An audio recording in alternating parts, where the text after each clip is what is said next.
hold space for your darkness, a first responder mental health podcast hosted by me, Erin, where we have conversations about what it's like to perform a first responder role and the mental health challenges that can accompany it.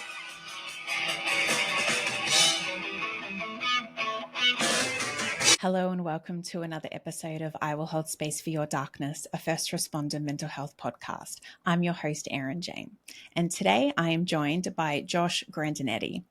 Josh is a firefighter and paramedic from Arizona who has been serving for the last 15 years and currently holds the rank of captain. He's a certified mindfulness and meditation instructor, as well as holding a further certification in trauma sensitivity. He's also the founder of Foundation Fortified, which aims to be a resource for first responders by providing mindfulness training specifically and uniquely designed for people in those frontline professions. So thank you for joining us today, Josh. Well, thank you so much for having me. I appreciate the opportunity to come and talk about it. Yeah, absolutely. So Josh and I have been talking a little bit offline and both incredibly excited to talk about all of the mindfulness aspects of everything that he's been doing outside of the fire service. But we will just jump in quickly and sort of just cover off your first responder experience and what led you down the path of wanting to become a first responder and in particular a firefighter. Yeah, okay. Well, all the way growing up and everything, I was always interested in the brain, the human brain, the mind, what's going on with that. How does that thing seem to be working? And so I was fully going to school. My sole purpose through high school and going into college was to go into neuroscience. And wow. I took a first aid and CPR class taught locally by a Tempe firefighter. And I tell people all the time, the tragedy is I don't even remember the woman's name that forever changed my life. But she's just the most radical person that ever struck a chord with me as soon as I met her. She was just full of know-how. She was full of intuition. She was full of just this overall responsible community person atmosphere that was just so captivating to me that I dropped everything I'd ever been interested in and picked up a fire hose and never looked back, So wow, I don't even remember the woman's name, but I incredible. Met her and, that was the end of it. So for someone to just have that impact on you, I had the last 15 years of my life to this moment. Oh my goodness. So and so did you grow up are you a local Arizonian or did you grow up somewhere else? Born and raised here in Arizona. You must like the heat then. What was that? I said you must like the heat then. Well, the older I get, I think so many people move to Arizona because they're done with the cold, and I don't blame them. I've been back when it's cold, and one of the nicest things about being in the heat is you can still have an outdoor life no matter how hot it is. A sufficient amount of sunscreen, sufficient amount of water gets you through almost any activity as long as you aren't too far from shade, right? But when it's wet, miserable, and full of snow and ice, there is no outside. It just doesn't exist, So we can still have a full range of outdoor activities out here in Arizona, and that's nice. But as I get older, those 3.5 decades of this summer heat is beginning to kind of, I don't know. I think I might want to go build a snowman. Maybe I'll think about it, but we'll see. Yeah, no, I'd say I've done the opposite. I obviously grew up in Australia and we are known for our hot summers. And then I transplanted over to Boston and I'd never seen snow. I'd better? Never.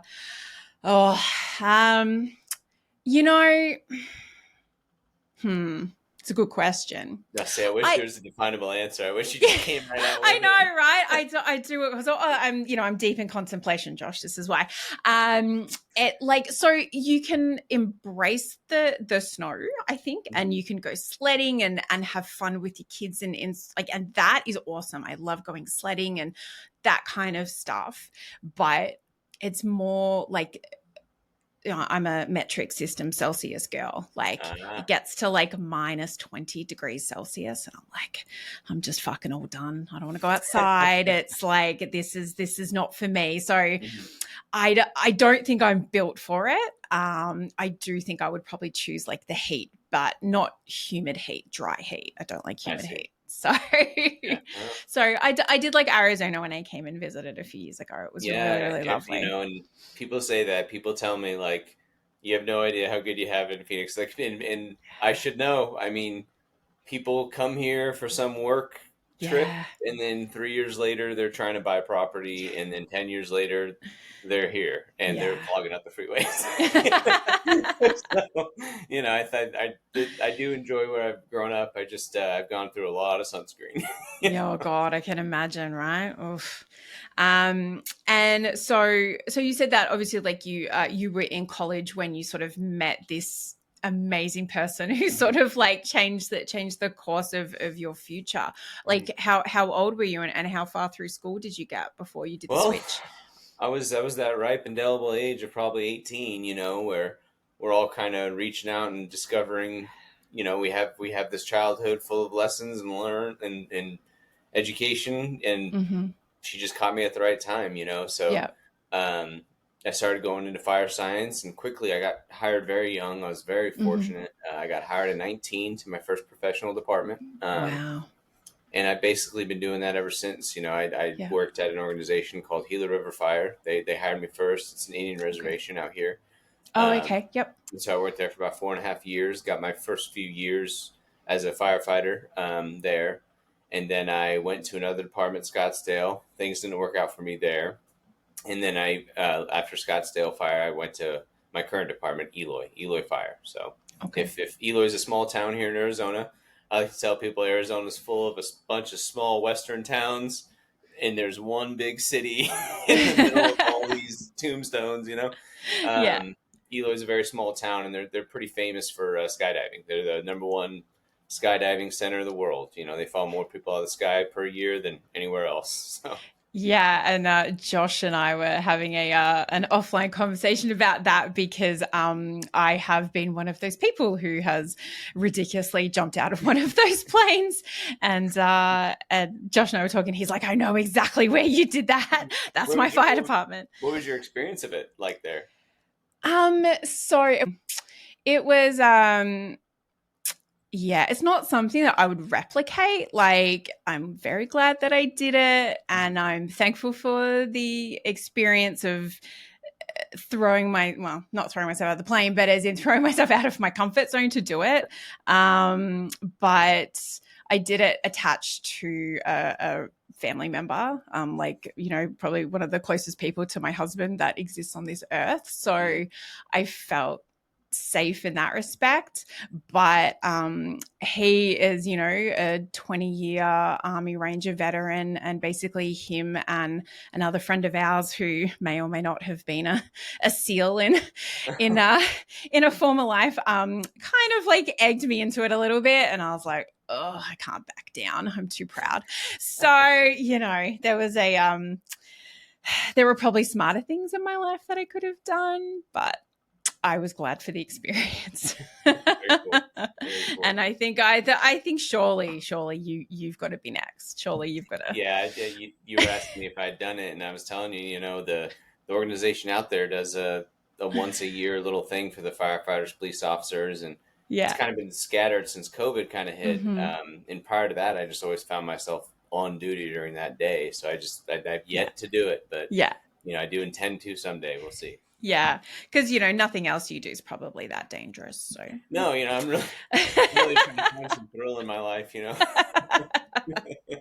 Exactly. And so you're with the how long have you been with the department that you're with now for? About 9 years. About 9 years, going on 10, I believe. So. Okay. And so you've been a captain for 5 years, is that correct? 5 of them. Mm-hmm. Yes, ma'am. Okay. Going on 5. So.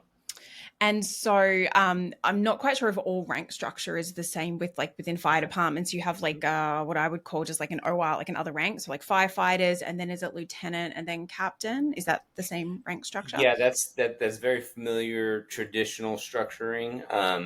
I think out west out here we make one small tree. We have firefighters, and then what we have is like an engineer. I think that's Okay. typically your lieutenant in other places. Yeah. Engineer is kind of the operator of the apparatus. Okay. Right? So they're responsible for bumper to bumper and the people within the apparatus and everything apparatus, all the equipment. And then you have the captain who's responsible for the apparatus and the goal and trajectory of what that mission is for that crew. So that's what a captain does. And beyond that, you have your battalion chiefs who are in charge of all units and that shift, right? And it just gets larger from there. But same Okay. basic structure, I think, pretty much everywhere. Just Yeah. some terms there in the middle are a little bit different. Yeah. Are you like relatively young to be a captain? I was, let's see here. So I'm 35 now. I was promoted to captain, let's see here, March, just before I turned 30. So I was promoted when I was Yeah. 29. But like I Yeah. said earlier, I got pretty lucky getting on when I was 19. Yeah. And I got on. Eloy is a smaller department. So when they get someone with experience, I mean, it was pretty quick and easy for me to be able to show that I had some training from other organizations and I Yeah. was able to move up. So I was fortunate in that respect too. Yes. Yeah. I'm No, a that's cool. little bit younger than most. I think most people find themselves in the captain spot somewhere mid-30s, Yeah. 40s, you know, Yeah. so. Yeah. Or could be, like 50s like my husband. How long has your husband been a firefighter? Oh, I want to say it's about 20, 22, 23 years, somewhere in that realm. So, I see. he's a bit older than me. There's a 15-year age gap. So Okay. he was Very cool. already on when I met him and all that kind of thing. So, How many more years does he want to do the job? As long as he can, or is he waiting for oh, it? I mean, if I gave him a good reason and the finances, he'd probably leave tomorrow. But not to say he doesn't love it, but No, I understand. there's It's a that job. like the 24-hour shifts is just, sometimes like I'm getting too old for this shit. And like obviously like the higher up you go, like the different sort of stress in terms of it's not just the physicality of it. It's like the stresses, when you're looking after your troops, and he gets upgraded to deputy a fair bit. So then he's kind of in charge of like half the city. So it's There you go. that kind of mental gymnastics that's involved with that kind of thing. But in terms of you, like how have you found like your thought processes having to change from going from, like a firefighter, and then, whether you went to engineer and then up to captain, like, do you feel like it has changed your mindset in terms of like, obviously there's that natural level of camaraderie amongst us all that we're like, everyone wants to come home safe and all of that kind of thing. But then when, like the buck stops with you, is that something that you've kind of noticed in your mindset that's, very different? Definitely. I think every officer, whether you're, a police officer or, you're in the fire service or even in dispatch or in EMS, there is that turning point in your career where you're one of the guys who, is out there doing the real work while the guys that are too scared to be out here are behind a desk, and, we all kind of play that game when we got that youth and that, Yeah. virility still about us. But we don't realize what our leaders have to teach us and show us, and they're putting us in the right positions to be as successful as we possibly can. And when you begin to want to take that next step and you begin to understand all that, there really are those days where your complaints don't matter as much as the city. And when you're older in your career, you'll understand that, young man. And Exactly. I'm not silly enough to understand that my fire chief probably looks at me at the captain level when I'm moaning because my crew wants to go get, dinner 2 first dues away at a certain restaurant. My chief's like, listen, captain, okay, we all just have our roles to play, and we have structures in place so that when things happen, we all fall in line. We don't have to build the structure, right then and there. You have somebody thinking at every level for the organization, for the city, for the taxpayers, for the people that need to be served, right? So we all have our roles, and you're right. When you go from being but you go from being a ground troop to an officer level, there's that shedding off of some fun, but imposing immaturity that comes with just being one of the guys, and you do kind of have to step into a little bit more of a diligent role. So there was a little bit of that shift, but I think I took to it pretty well, and I like to hope my crew enjoys working for me. I like to hope. Not that you'll ever hear. I think our open form text thread, I have a very good idea of what my crew thinks about me. Yeah, that's just not for nothing. That's meant to be on WhatsApp, so it's encrypted. Just word to the wise. All right. New crew assignment. I know, right?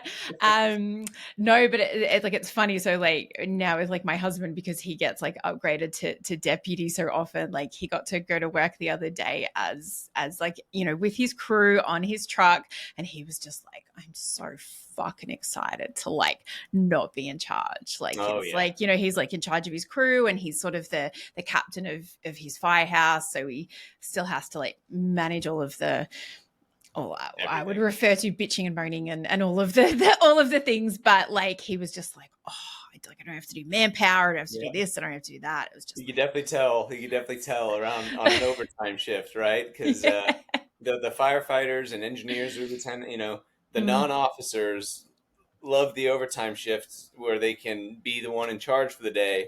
Yeah. And then after being an officer for a little while, you pick up the overtime shift just to be a firefighter, and you're like, all right. 100%. Whatever you want to do today, boss, I don't care. Exactly. So. And so, in terms of your like career aspirations, you've obviously been a captain like for 5 years now. Is like the structure something that you're interested in like progressing like up further, or you're just like, I'm really good here? Yeah, well, I enjoy being a captain. I've enjoyed it every 5 years of this bit. My fire service career is somewhat in jeopardy right now. I did have this major injury at work last Thanksgiving, and I still have not made it back to the truck in almost 9 months. So I still have another surgery ahead of me for my knee. Whether or not I'm going to be able to suit up my PPE and serve my community in the same way is very much up to interpretation. There are soft tissue joint injuries where you hear people, tearing an ACL or tearing an MCL, tearing some ligament or tendon off the bone, right? These are soft tissue injuries. The way my surgeon explained it was I had a very hard tissue injury, right? So your teeth have a very nice coating of thick enamel on them, right? Or thin enamel on them, right? And that makes them very smooth and very well. Your joints have that as well, and I just chipped all of that off with the way the mechanism of the injury happened. I just chipped all that tissue off, and there's no growing back hard tissue. So they do some things to make it livable, but whether that joint can compress and change and force function, under injury. Especially after a certain age of 30, they say joints just don't respond the same way. So I'm still fighting to get back. It's a little bit more of a journey ahead of me. I have to see how I'm going to do after this next surgery. But, we're doing everything we can to get healthy. And in the meantime, Foundation Fortified is what's it's giving me time to start this project that I've had sitting in a binder for a long time. For the first years. So I'm very thankful to have the time to be able to do this. So and I think as well, like for someone who, if you're listening to this, like I encourage you to go and like take a look at Josh, because he's clearly someone who like you work out, you are, there's a level of physicality, not just obviously being a firefighter, but it's clear that you really like look after yourself and take care of your body. So I can imagine that would be incredibly challenging for you. And so to have something else in your life professional wise, like, obviously aside from like your family, that like is kind of giving you purpose, because I think a lot of people, when they get like a significant injury that prevents them from doing what it is that they love and feel passionately about, it can impact you in so many ways, and in particularly mental health. Well, I appreciate it. I've definitely been through a few stages of this, but the truth is, mindfulness practice has been such a tool for me throughout this whole experience. And I'm lucky to have discovered it before I needed it. Right. I've been a diligent mindfulness participant for my own purposes, for 10 years, 8 years, somewhere in that ballpark. And, I've been lucky enough to just, when I first got injured, we do have these ways in which we have our identities, right? Yeah, of course. Yeah. And without knowing it, even as a diligent practitioner of mindfulness, I had certain identities that I carried around throughout the world. I was a carpet cleaner with my father.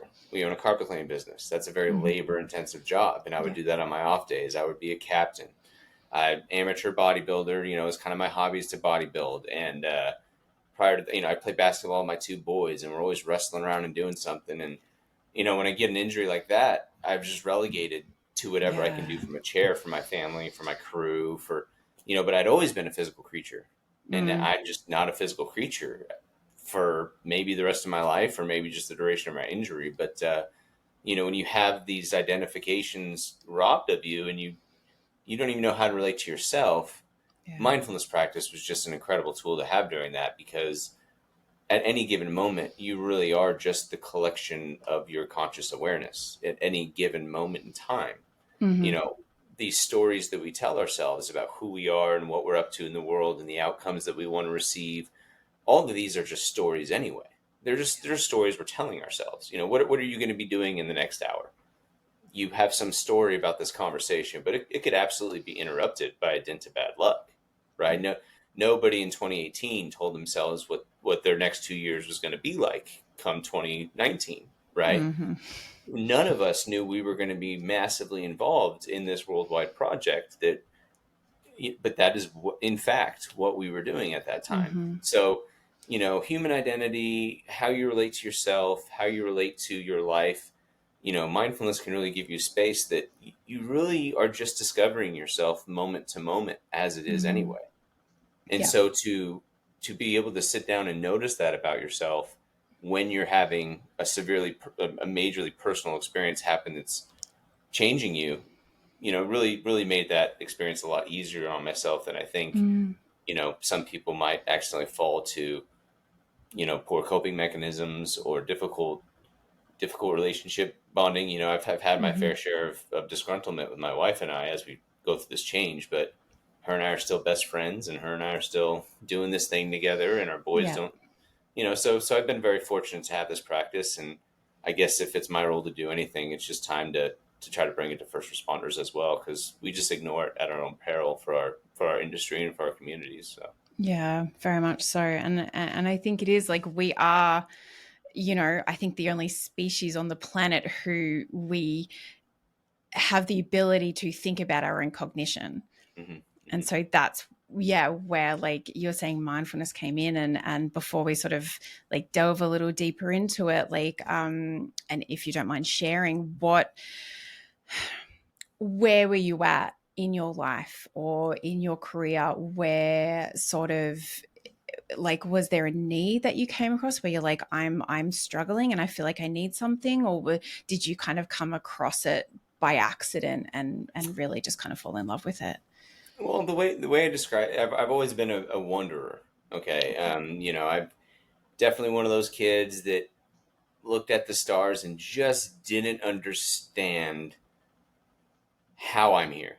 You know what I mean? Like, devoid of what I was or who I was. It's just, I didn't ask to be here, and now I'm just here with all these motivations, goals, and impulses, and I seem to have to carry them out, and I seem to have to, and it was all very just interesting to me to just be awake in some way that is not non-awake, if that makes sense. So that's always been a very interesting perplexion for me as a young kid. But, mindfulness and meditation kind of existed for me in the same way that many of our listeners will experience it now. I'm not interested in wearing orange and shaving my head. And, I don't understand the project, right? Yeah. Well, mindfulness is just a new term that you're going to hear more and more about, because it's kind of the West's attempts. Some people from the West that went back east to discover mindfulness, discover meditation, had similar paths where they spent much more time than I did. But when you first start, you have to kind of go through some religious dogmatism to get to the baby in the bathwater there. And mindfulness is the term that is being coined by the West to teach what is scientifically defensible about meditation practice as a religious practice, but devoid of all the religious dogmatism that comes with it.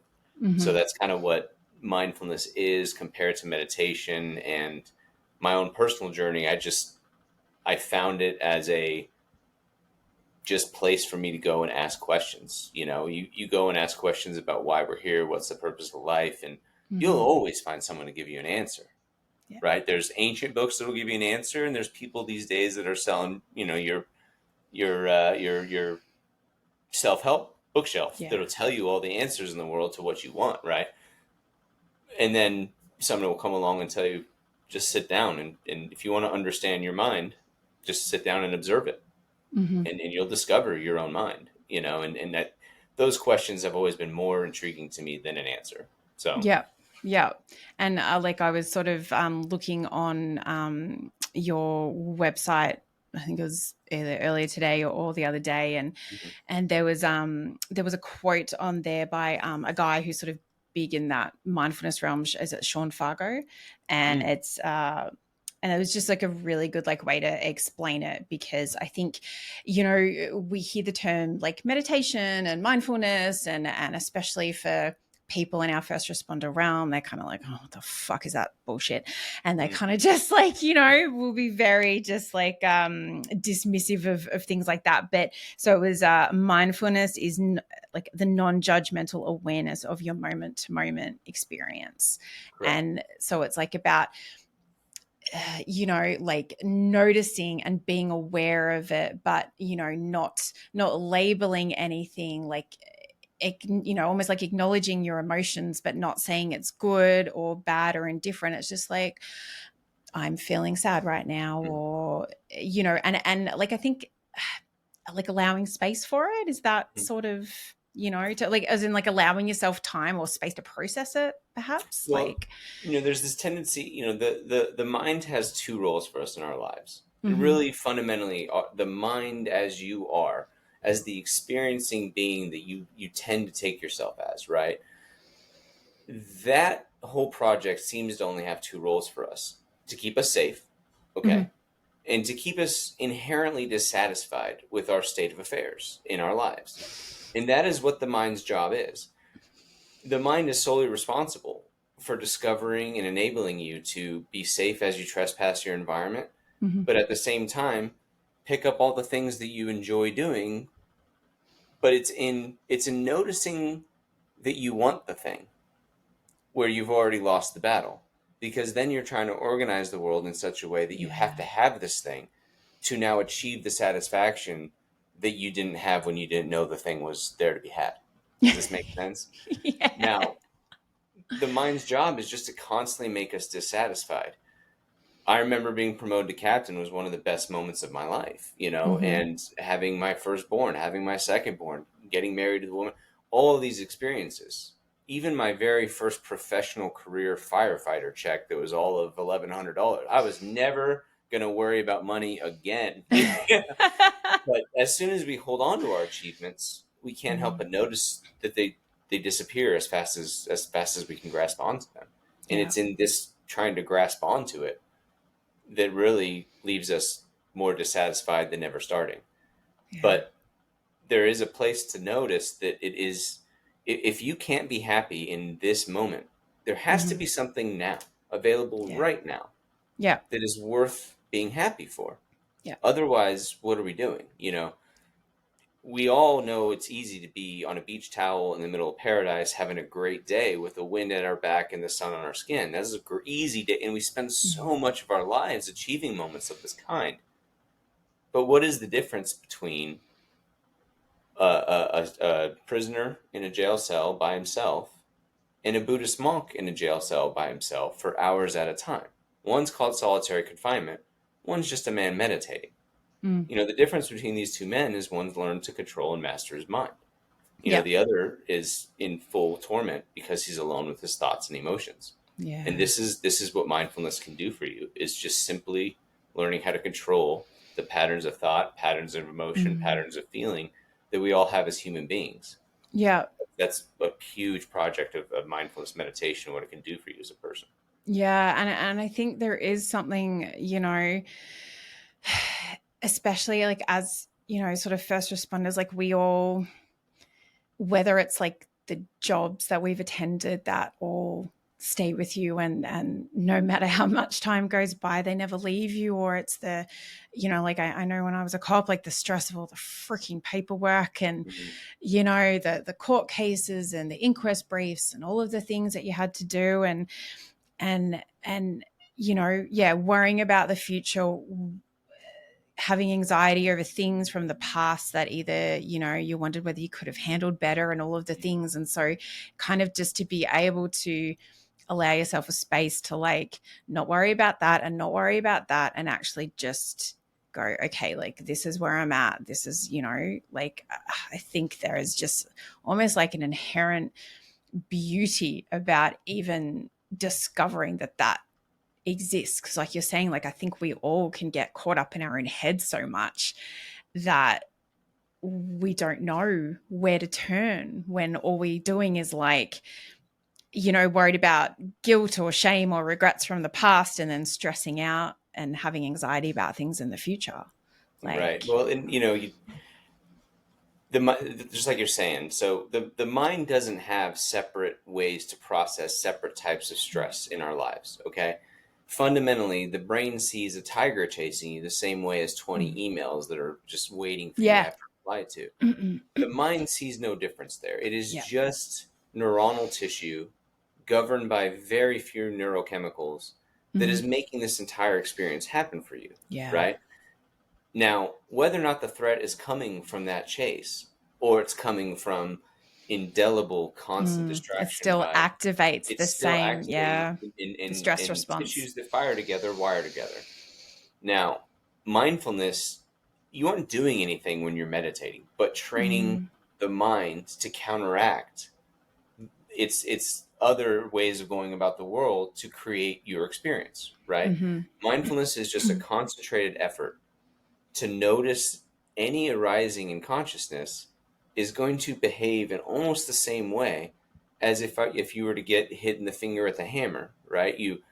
There's this moment where you're putting up a picture on the wall and you're just concentrating on doing that, and then you hit your finger with a hammer, quickly followed by that weight, that rush of pain where it's coming into awareness, and then we resist it, right? And we fight with that pain and we fight with it. But you'll notice that if you just allow the pain and you just sit with it, not only is it less insufferable, but it actually dissipates as fast as it can come on. But Yeah. it's in our resistance. It's in our fighting our daily efforts. It's in our resistance toward the suffering that we see as responders. Yeah. This is where so much of the catastrophic results of our lives come in. Yeah. To be with some of the traumatic experiences that you've been with, right? At Foundation Fortified, I remember when I first started sitting mindfulness practice, and I tell people all the time, I would sit in a practice and I'd go to some session and somebody would strike a gong. And then, I would jump in a way that nobody else would jump, no matter how new or practitioned they were. And it's just because of my response to tones. Yeah. Like my response to tones alone make me more on edge. But Yeah. going back to those gong sessions would allow me to just notice how my body is responding to that prior to needing to respond to that. So by the time I got to the station after doing several of these sessions, the tones would just come on and I would feel my body engage, allow it to dissipate, and just be able to mentally start preparing for whatever the dispatcher was going to tell me the next hour of my life was going to be like, right? Yeah. It's just that the half-life of any given emotion, the half-life of any given thought that's trying to distract you really is impressively slow the better you can train your attention to notice that you're being governed by something that isn't worth your attention. Does this Yeah. make sense? Yeah. Yeah. Very And much this is so. all mindfulness practice really is trying to do. Now, there's a whole spiritual component to mindfulness practice and to the benefits of concentration that is very worthwhile as a human being to want to experience. Yeah. Um, there's nothing about deep prayer as an individual. Clearly people are having an experience when they're deeply involved with prayer to whatever deity that they worship, or deeply involved with contemplation, or just coming upon a waterfall that just doesn't seem to be following the rules of gravity the same way, right? All of these can be experiences of awe. The difference is just how you, the experiencing person, is approaching it and open to whatever experience is coming online for you in the moment. Yeah. I hope I'm kind of touching.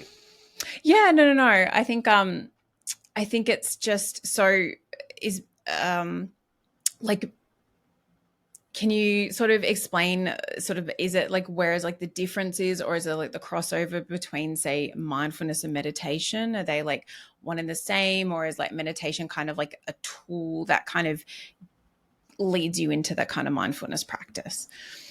I'll try to cover that. Meditation can almost be seen as just the experience of what you're doing in the moment, right? We got to give it a term. Yeah. You're meditating, right? Okay. Whatever you're doing with your eyes closed is what you're doing with your eyes closed. Right now, we're having a conversation, but Mm-hmm. I can close my eyes right now, and I'll be fully invested in a conversation by myself in the privacy of my own head, right? Okay. Uh, your mind is going to be doing something no matter what you are up to. Mm-hmm. Mindfulness is the skill that allows you the ability to become angry over something, whatever it is, right? Somebody hits you, whatever. Mm-hmm. And to notice that you're the victim of that anger. You aren't that angry experience, right? But we all, without a sufficient amount of mindfulness, Mm-hmm. something's going to happen to you in your experience, whether you get punched in the face or whatever, that's going to make you angry. And without mindfulness, without the skill of mindfulness in your back pocket, you're going to helplessly live out the consequences of this angry state for as long as they're going to penetrate your conscious awareness Yeah. until the problem is resolved or something else shiny gets your distraction and now you're not angry anymore.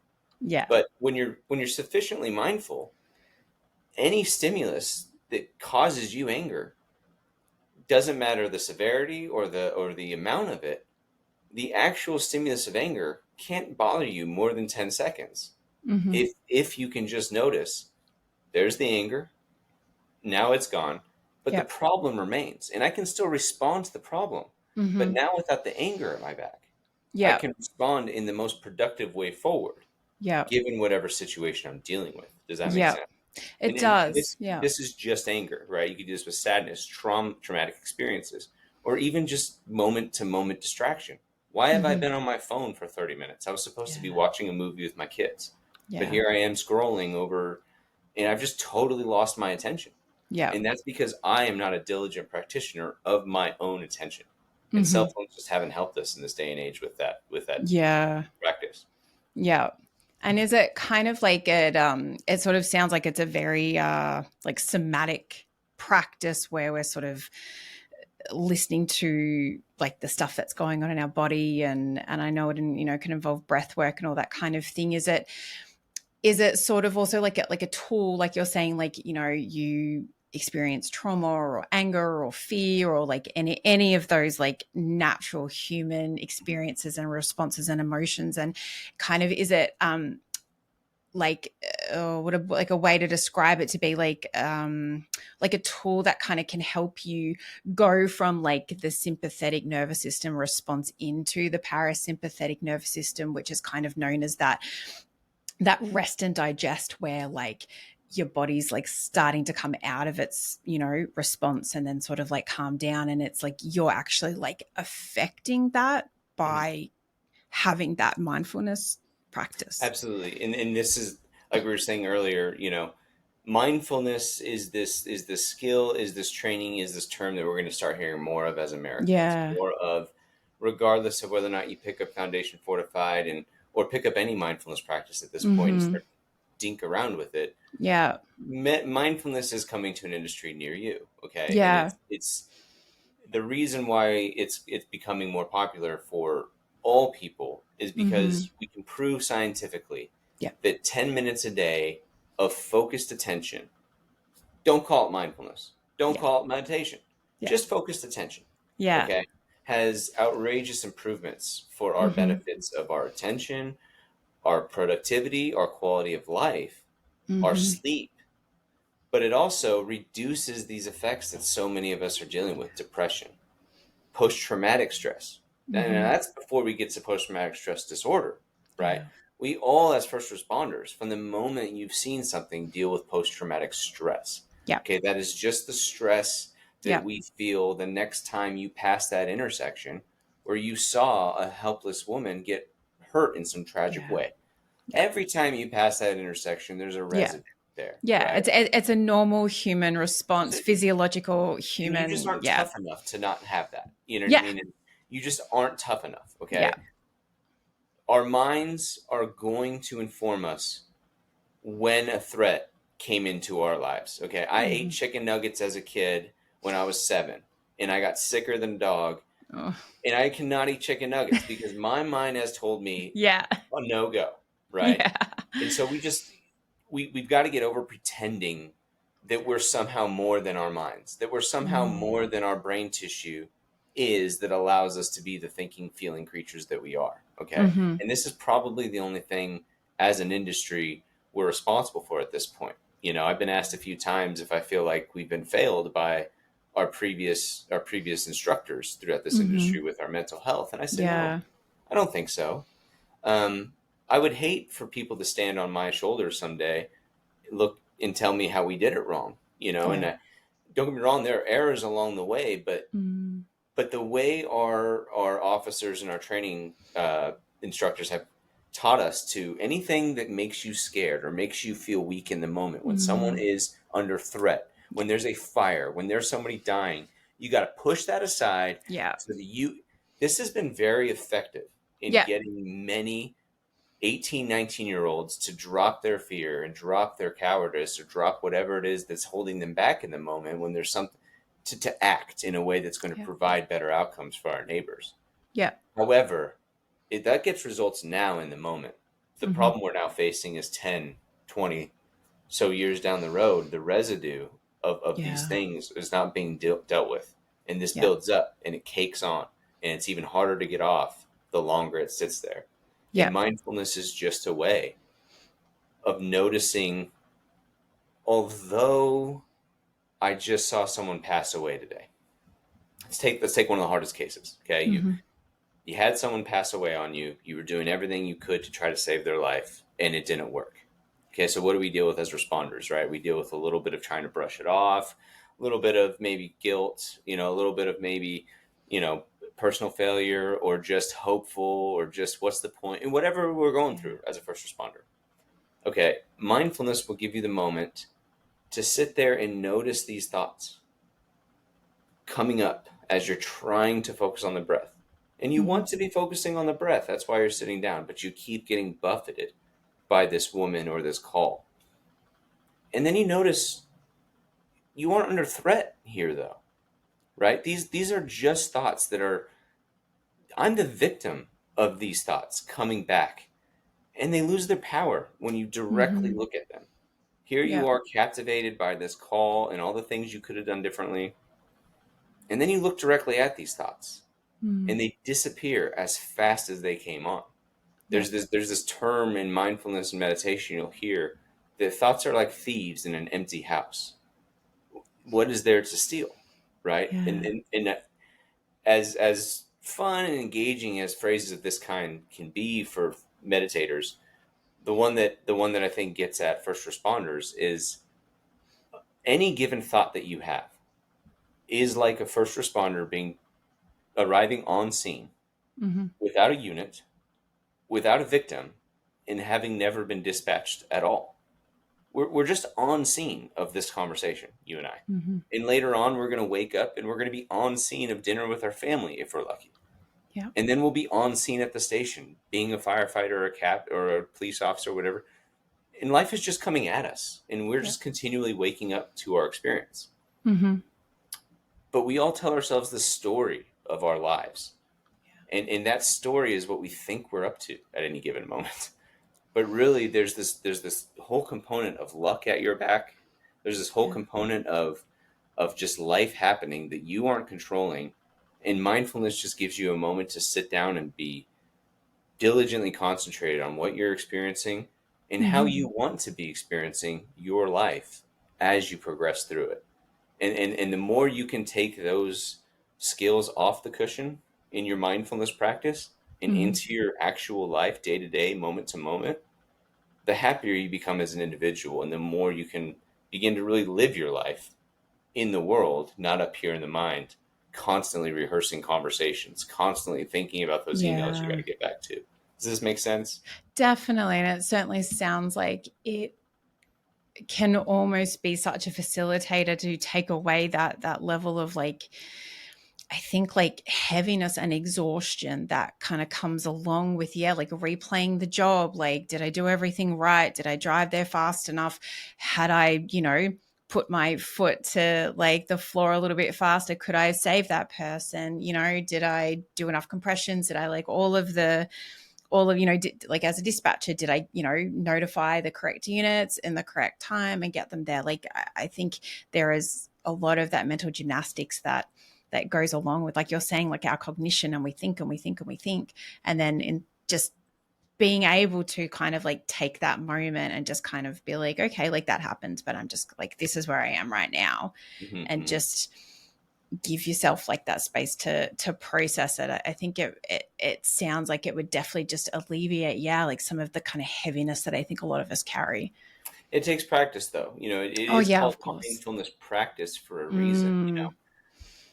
There's nobody meditating right now in the world as we speak that is doing anything but practicing how to deal with the constant intrusion of the mental phenomena that is trying to color our lives, right? That's all you're doing. You're trying to let go of that with softer and softer feeling, because it's going to go anyway, right? Like, no matter how much I hug my boys, I'm going to stop hugging them one day, and they're going to be 25, and they're not going to want me to be hugging them quite as hard, right? It doesn't matter how long I hold on to any moment. It's going to slip away. And that's the way, whether or not you're truly achieving the moment in life that you want. You've captured everything that you could possibly want in this moment, and here it is. You're on top of the world. Well, what are you going to do after that? You're in the place of the world that you want. You're with the person, the people that you want to be. You have the sufficient amount of coin in your pocket, and you are just absolutely on top of your game. Is the rest of your life just going to be depression because one of these isn't going to be there? Or worse, what if you never achieve that moment?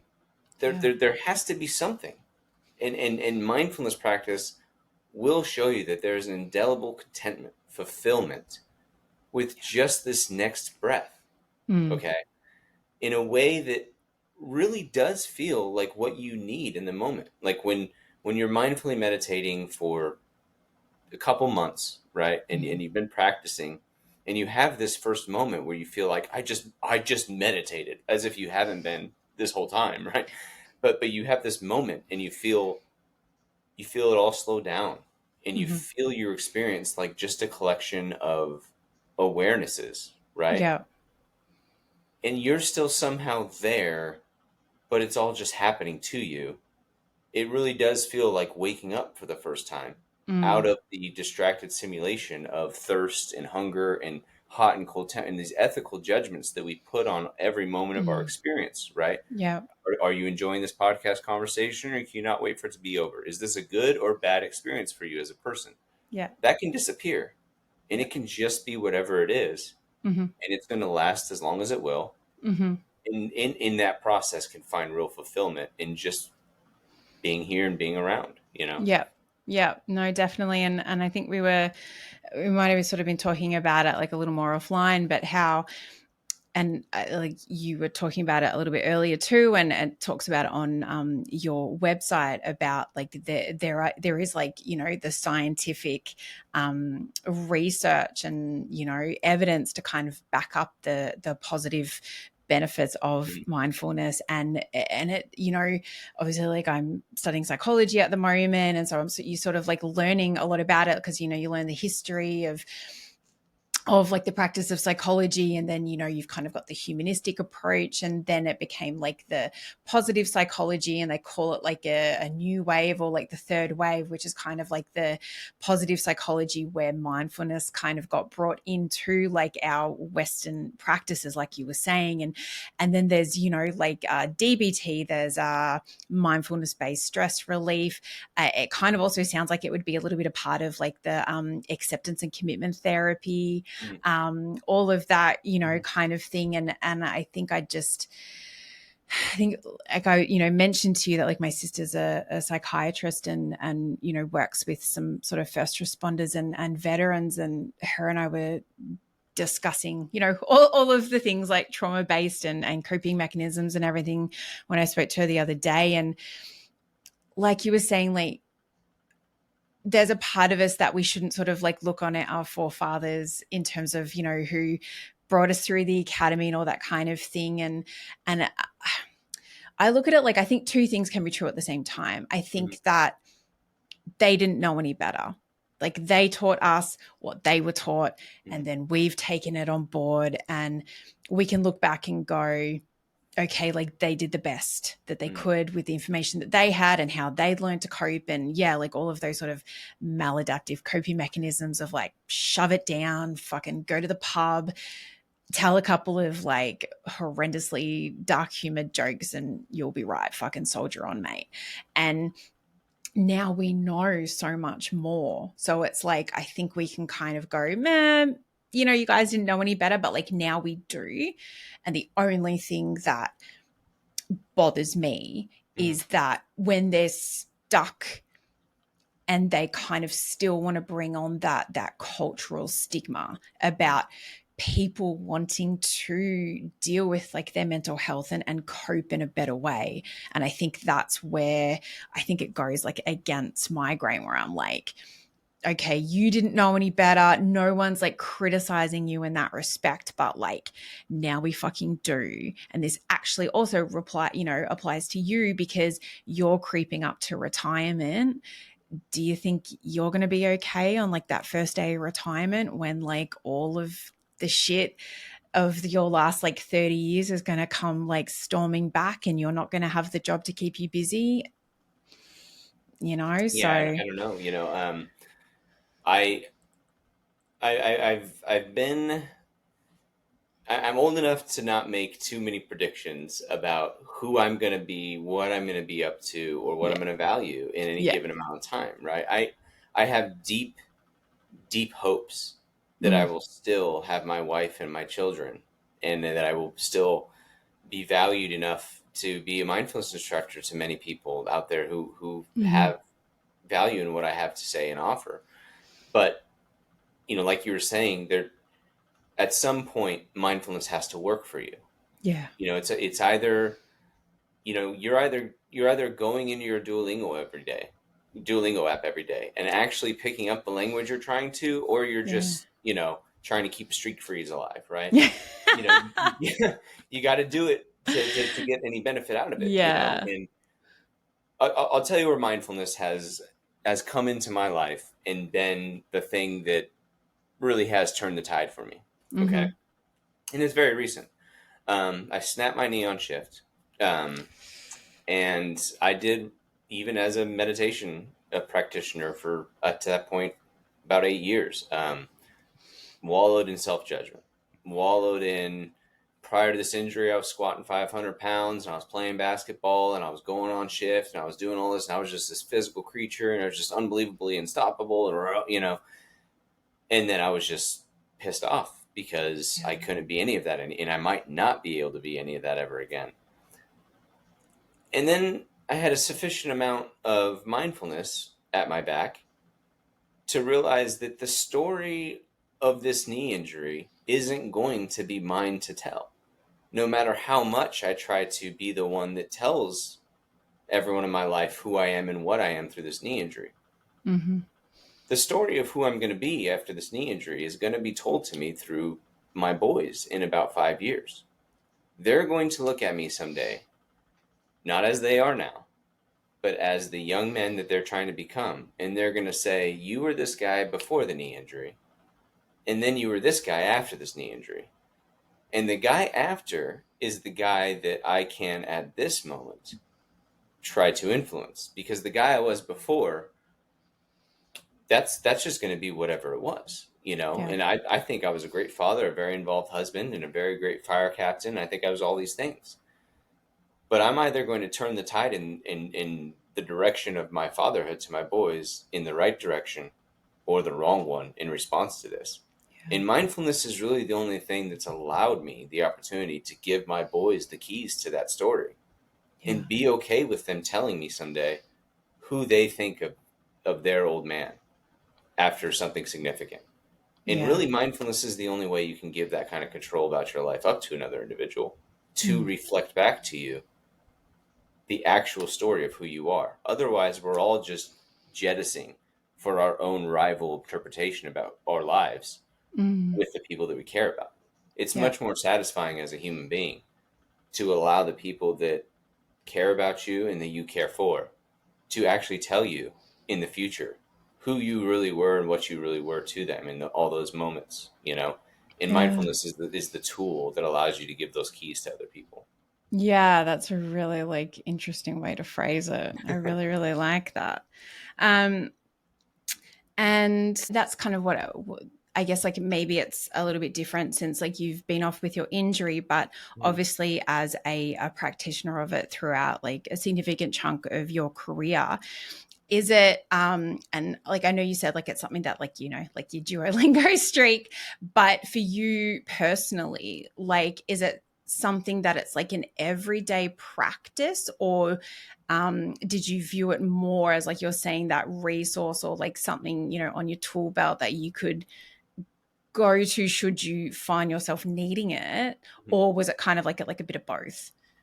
It, I love that question because this is an important question to anybody. Like anybody Yeah. that's looking to pick up a new habit or pick up a new Mm. thing, or you kind of want to know what kind of a project am I picking up if I decide Yeah, to what do are you getting into? it. Look, there's nothing I'm going to say is going to diminish any of the efforts of the people out there that are for sure meditating at the top of the Himalayas for the last 10 years and haven't seen a fire. And you know what I mean? Like there are people that are diligently interested in the project of deep, deep Yeah. meditation practice. Yeah. Now, I don't think these people have thrown away their lives for nothing. There's Mhm. obviously something to be achieved in whatever project they're up to, right? But there's nobody that needs to dedicate their entire life to sitting with their eyes closed. 10 minutes a day really is a great threshold for allowing yourself some time and space to reflect on who you are and how you are tending to respond in this day to these stimuli. Mhm. There's nothing magic about what's going on about that process. We can have Yeah. very deep spiritual experiences, but Mm. there's no magic here. Okay. Yeah. What you're doing is you're collecting data on yourself, right? Mhm. Today, I basically have everything. Today is going well for me. I've got an interview about my project and I get to talk to you and it's a good afternoon.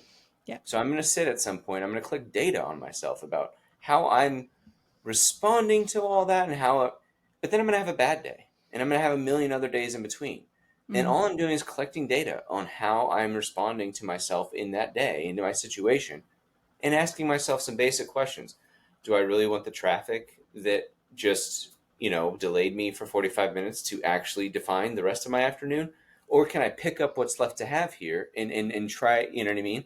And be the self starter that finds positivity and an enjoyable experience despite what's Mhm. going on, right? Yeah.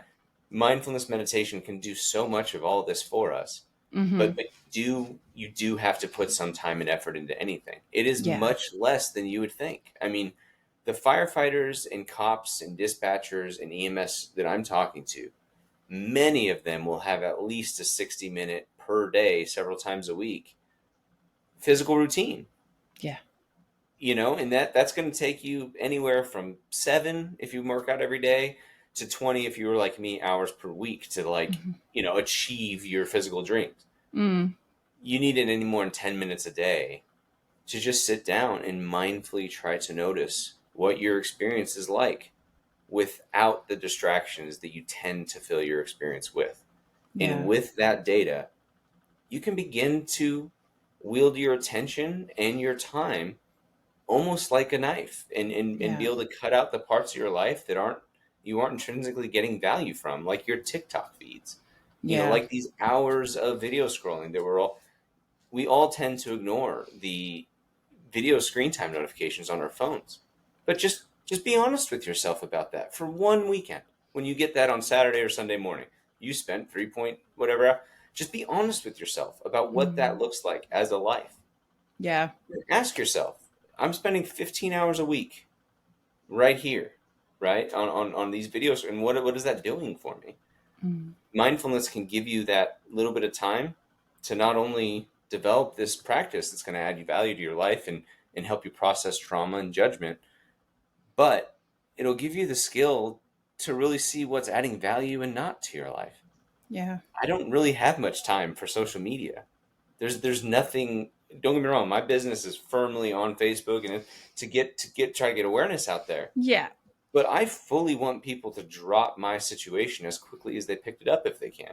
Mindfulness is just a skill, and I'm simply here to teach you how to do it. Mm-hmm. And then the moment you don't need me, you don't need a physical trainer any longer than you need one. Unless you enjoy being trained by a physical trainer. I still use guided meditation sessions in my own practice because Mm-hmm. I do enjoy having a guided individual that, but I sit plenty by myself. Yeah. And if something happens in my afternoon here that upsets me or depresses me, I'm hoping I can use my meditation skill to pick up whatever that situation has left me with and respond in the way that's going to be the most useful for my life and my situation. And that's the skill that mindfulness really is. And meditation is kind of the gym that allows us to get that skill, Yeah. And so at what point, like, because I mean, I think anyone listening can hear how, passionately you feel about it, and it's come, genuinely from like your own practice and the amazing benefits that you feel you get out of it. Like, at what point were you drawn to like become an instructor and get that certification? I appreciate that. Yeah. Meditation is just not something you can declare yourself ready to teach in any way. I don't want to upset, the yoga teachers of the world, you know what I mean? But the mindfulness that we're trying to achieve through a yoga instructor has just not been the right pathway for us to bring what really is a mindful instruction to the West and to people who need it, like first responders, Mm-hmm. There is a project to being able to teach and train mindfulness to an individual to where they don't get bogged down by their own confusion. They don't get bored by the project, Mm-hmm. or they just don't waste countless hours of their lives trying to achieve these fine-grained benefits, right? There is a modality to the instructor that you choose. Mm-hmm. Now, whether or not I'm a qualified, good instructor is really going to be up to our industry to tell me, right? Like I'm either going to produce and teach and bring forward an ancient skill and blend it for first responders in a way that they can relate to their life, Mm-hmm. or I'm not. But either way, somebody else will be in my seat someday and they will be teaching, advocating mindfulness for first responders, and they will hold the keys to changing. I do not see the next 20 years first responders ignoring teaching young recruits. All right, we're going to go sit for 10 minutes after we work out today, and we're going to write about how that experience is for you a little bit. And then over the first couple months we're going to keep training you on this mindfulness thing. Now, beyond that, it'll be up to you, just like it is after every recruit. Your physical capabilities are on you as an individual, but we're going to at least teach you, and we're going to at least train you, and we're going to give you the tools. Give you the tools, yeah.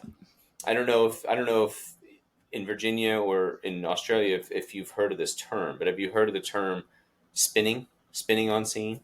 Spinning on scene? No, not okay. I've got to get the lingo. Back here in Arizona, there's a very common term, spinning. Okay. And what that term typically means is this person, he spins on scene, right? He can't focus.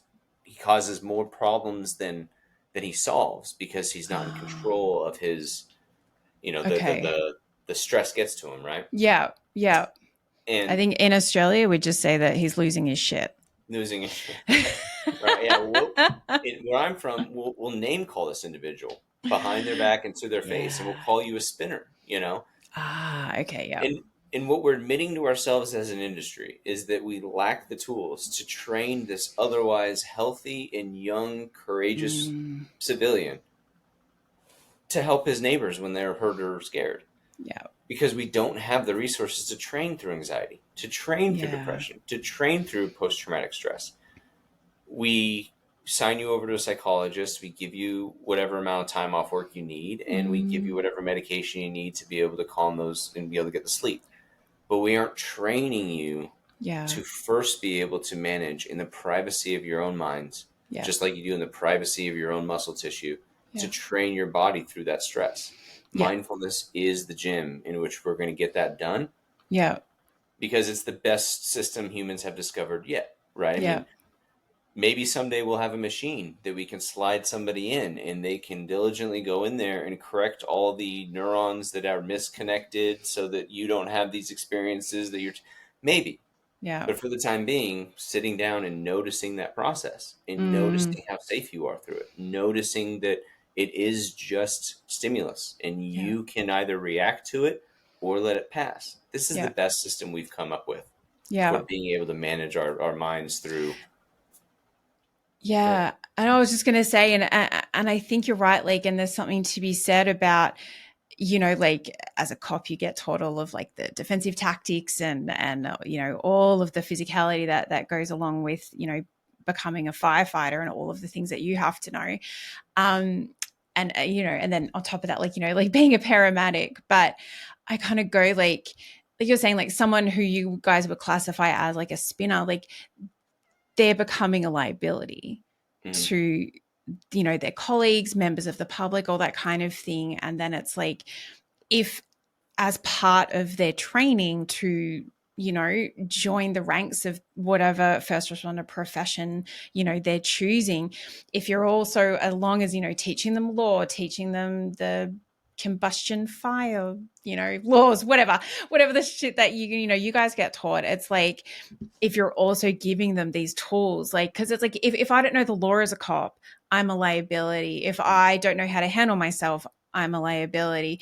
If you're a paramedic and don't know how to like treat someone appropriately, or you don't know how to put a fire out or extract someone from like a vehicle when they're trapped, like Mhm. you become that liability. So it's like you're saying, it's like basically just kind of lowering the chances of someone being a liability by teaching them this, basically, like, I don't know whether it's like a somatic or a psychological tool that is going to enable them, like you're saying, in the moment, Mhm. and also like off shift, to kind of have that decompression that I think a lot of us need. And like I was saying earlier, like, we're taught all of these things, and it was like my sister was, saying to me, it's like we're taught, bury it down, drink it away, tell bad, dark humor jokes, all that kind of thing.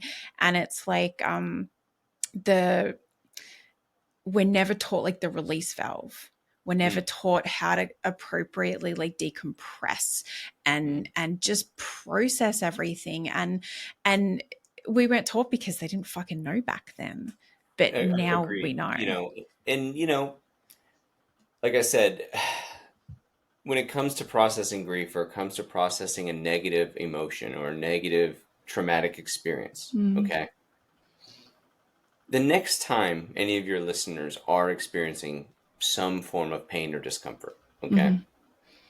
I just encourage you, just for a moment, bore into that pain, Yeah. whatever it is, okay? I snapped my knee, bent three directions different, right?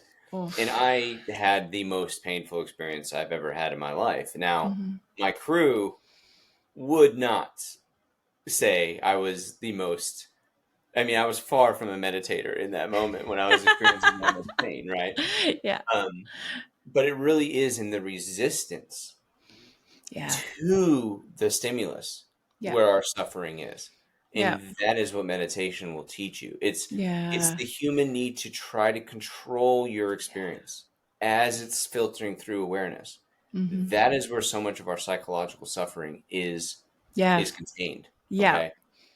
But if you are experiencing just a moment of pain, a headache, a paper cut, whatever, just run an experiment and just sit down and just close your eyes and just allow yourself to allow the body to absorb that stimulus, shoot it up your arm, attach it to your awareness, and just notice what that process is like. Mm. And then in that next moment, ask yourself the question, what hurt more? Avoiding this or just being with it for as long as it'll be? And Yeah. not only will the pain go away, but you'll almost find an odd enjoyment in that stimulus. There's Mm. almost something quasi enjoyable about Yeah. just experiencing any stimulus. We're all destined toward a future where our awareness is dimmed by morphine because we're old, gray, it's coming to an end, right? Yeah. In the meantime, everything's bright and everything's enjoyable, and there's colors and there's smells and there's conversations and there's podcasts and there's kisses to be had. And we miss all of this in an effort to achieve some state, some moment in our lives where we can say, I got it all.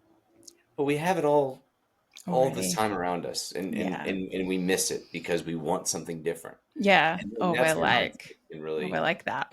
yeah, exactly. And before cell phones, it was something else. You know, we're just getting better and better at distracting ourselves is what's happening. I think that, you know, maybe I've been like practicing certain, you know, parts of mindfulness without like realizing it. Like I am a big fan and proponent of, like you were saying, like actually leaning into your feelings. And it's like something that I've experienced like myself over, you know, many years. And I'll take sort of say like me when I first moved to the States and like experiencing like feeling homesick, because that pull to your homeland when you're so far away, it's incredibly strong.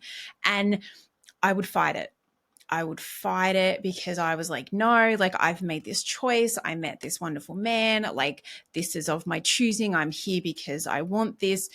And almost like judging myself for feeling sad about being so far away from everyone I knew, everyone I loved, and all that kind of thing. And it took me years to actually kind of, instead of pushing away from it, which would make it so much worse, leaning into it and going, you know what?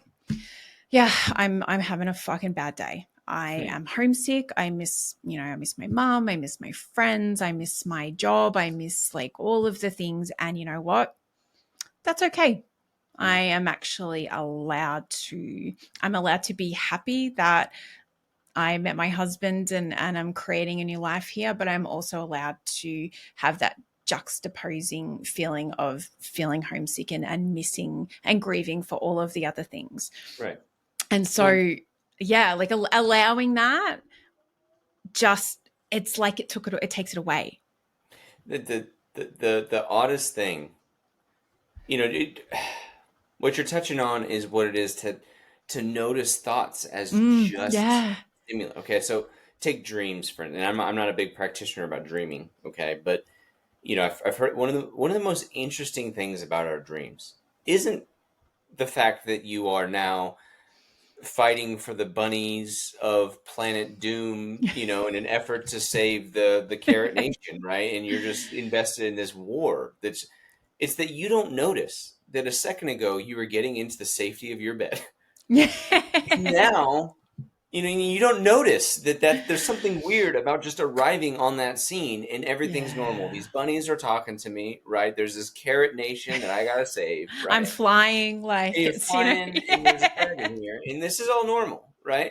But this is what it's like to have the mind actually detached from its storytelling to your litmus testing of the physics of things, of the reality. And this is what it's like to have a mind locked in a black box, trying to interpret God knows what environment and data and language it has to learn from the moment it's born, and just try to give you a trespassable experience that keeps you safe and mildly dissatisfied, so you keep getting up to keep reproducing and finding food and finding drink and doing this whole thing that we're up to with our lives, right?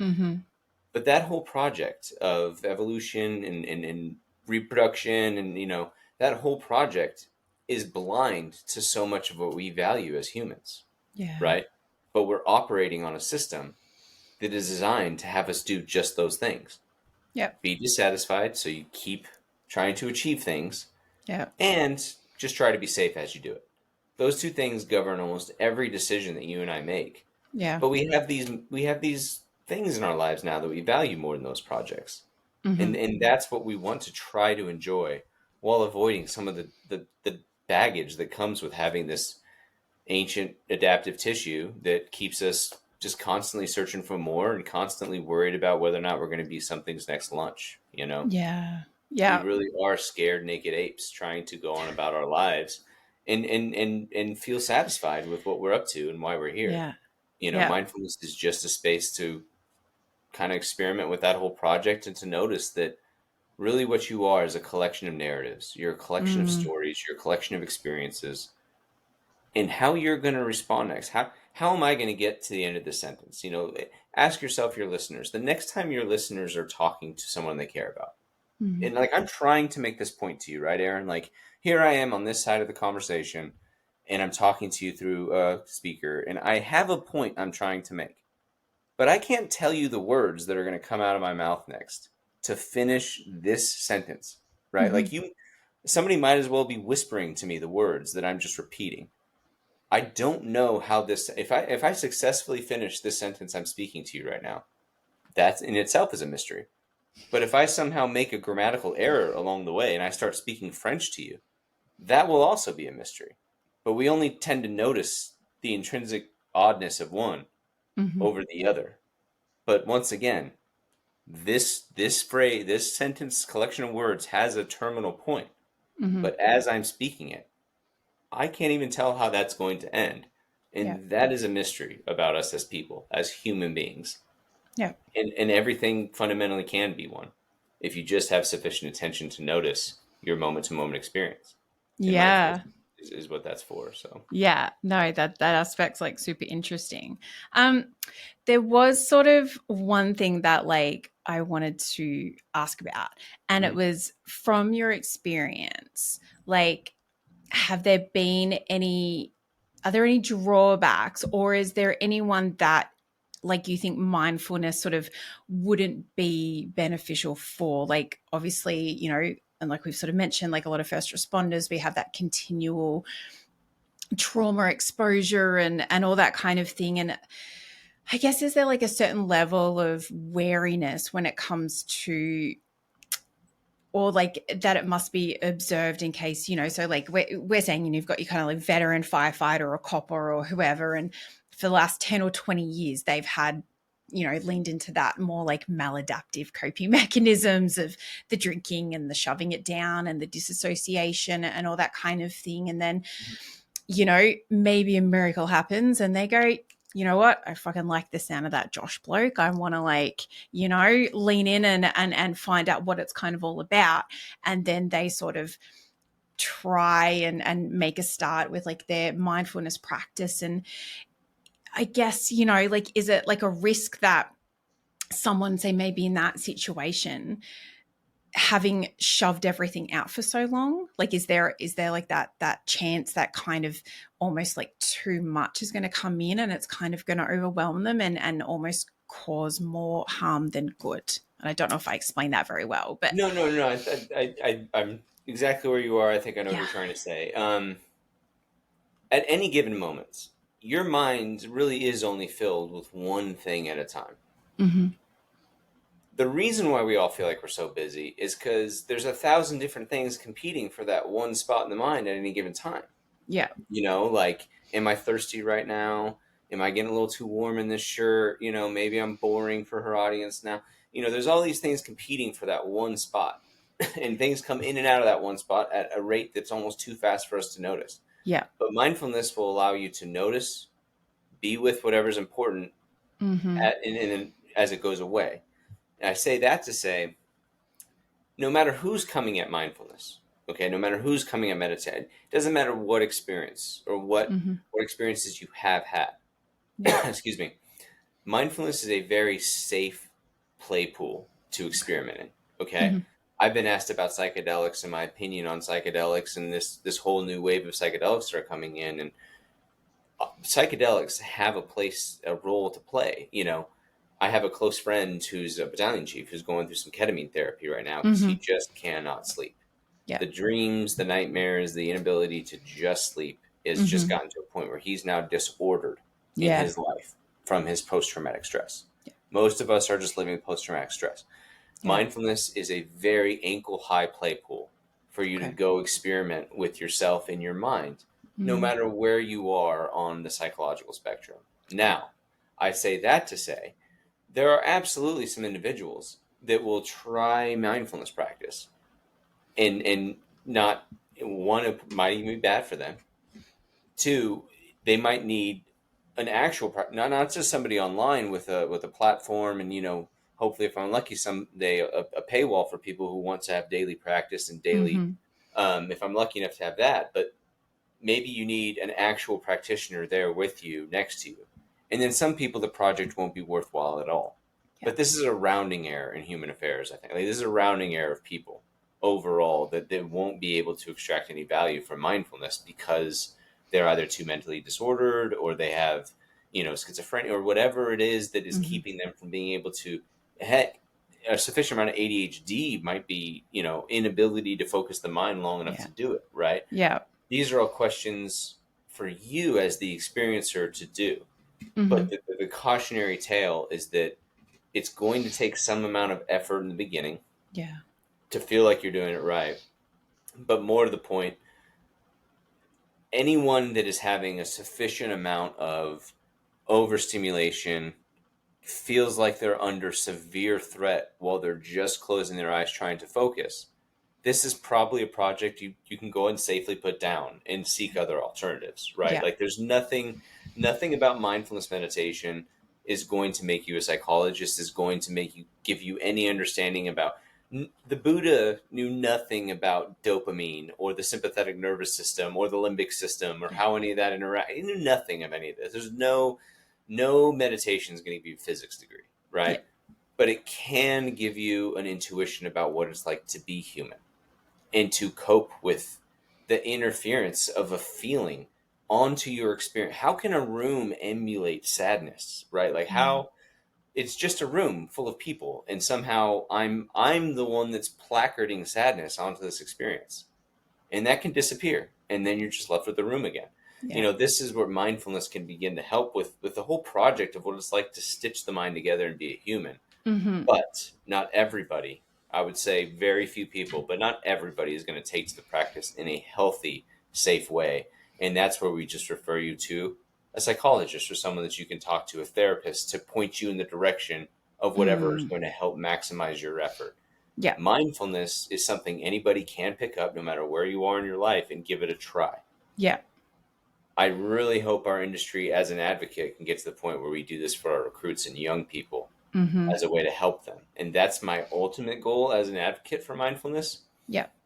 Kind of auditioning to be a little bit of a mindfulness instructor for anybody that wants to get started, though. As a Yeah. I'm kind of hoping that, I have something interesting to offer for first. Yeah. Yeah, definitely. And I hope, it wasn't sort of like taken in the wrong way. It was more just out of. It's a very important question. I don't speak on it enough, Yeah.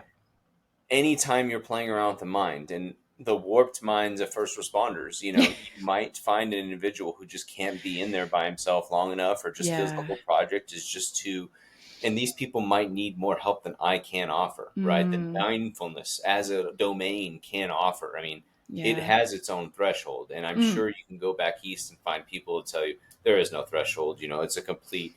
It's an all, and I'm sure maybe they know more about the path than I do. Yeah. But it is just a skill, just like being a physical, you can exercise your heart out, but you aren't going to be able to jump to the third story and pick up that kid that's trapped in a fire. You're going to have to get the ladder, and it's just one skill of many, but it is a powerful one, and it is one that touches every aspect of your life, not just in your career, but in your personal life, your relationships, your experiencing life. Mindfulness is a powerful tool, and it doesn't take more than 10 minutes a day. And I just hope that we can embrace it as an industry and move forward with it. Yeah, no, and I appreciate you taking the time to sort of to answer that, because I think it sort of shows that like you're saying, it's accessible for anyone and everyone who wants to engage in it, and there are different ways to navigate it depending on our wants and our needs and where we're at on like a physical level or a psychological level or that kind of thing. And like you're saying, it's like some people will be really good just with the practice on their own. Some people need a guided meditation, like you're saying, online. Some people may need like that in-person, guided meditation, or, mindfulness can be part of like a holistic approach that they're taking to their health. So no, I really appreciate you sort of like tackling that question, because it was just sort of something that I was interested in. And so, and is that sort of as well, like leaning into wanting to work with first responders? Was that sort of part of the reason why you got the trauma sensitivity part of your certification as well? 100%. And so, like I said, when I began meditating, I started entering any meditation meeting that was available in my area, Yeah. and I'd walk into one that was, a couple business guys after selling some cars in the afternoon, and they were coming in to do this thing. And, that was great. And then I'd enter another session where I'd be asked to sit on my knees and talk about these, forever lights that we're all part of and our chakras are aligned. And, it can be a very difficult space to navigate if you don't know where to go looking, because it, again, is just a space bogged down by. Imagine if physical fitness, okay, was happened upon 2,000 years ago, and the strength and power that it gave these young men made them think that, and they started writing down, the holistic. It could get bogged down with religion as well, right? Imagine a religion made of physical fitness guys. We might not have taken to it in the Western I world. think that's called CrossFit. Just saying. I'm just taking the piss, I promise.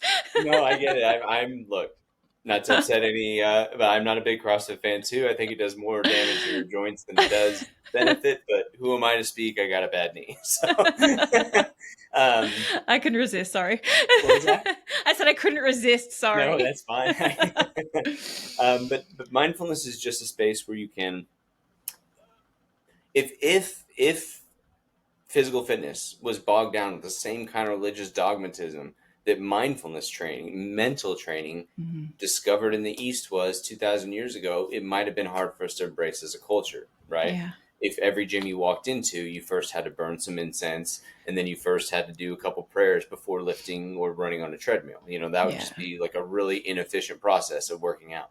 And that is how meditation has been dogmatized for so long, is you have to go through very inefficient processes to get any of the spirituality or any of the benefit that you want, because the people that have held the keys to this understanding have all done so in a very gold-plated religious context, right?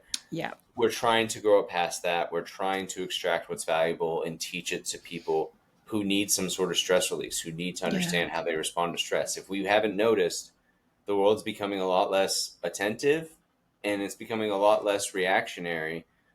Or when was the last time you were, irritated by a political meme or a tweet, right? When was the last time you let something that minor interrupt your afternoon? We've all become so weak of mind with how we respond. And that is our fault on some level as a society and as people. And mindfulness is a place where we can go to train some of our attention, to notice the next political meme that's going to come across our feed really doesn't have to influence and impact you. Yeah. You know what I mean?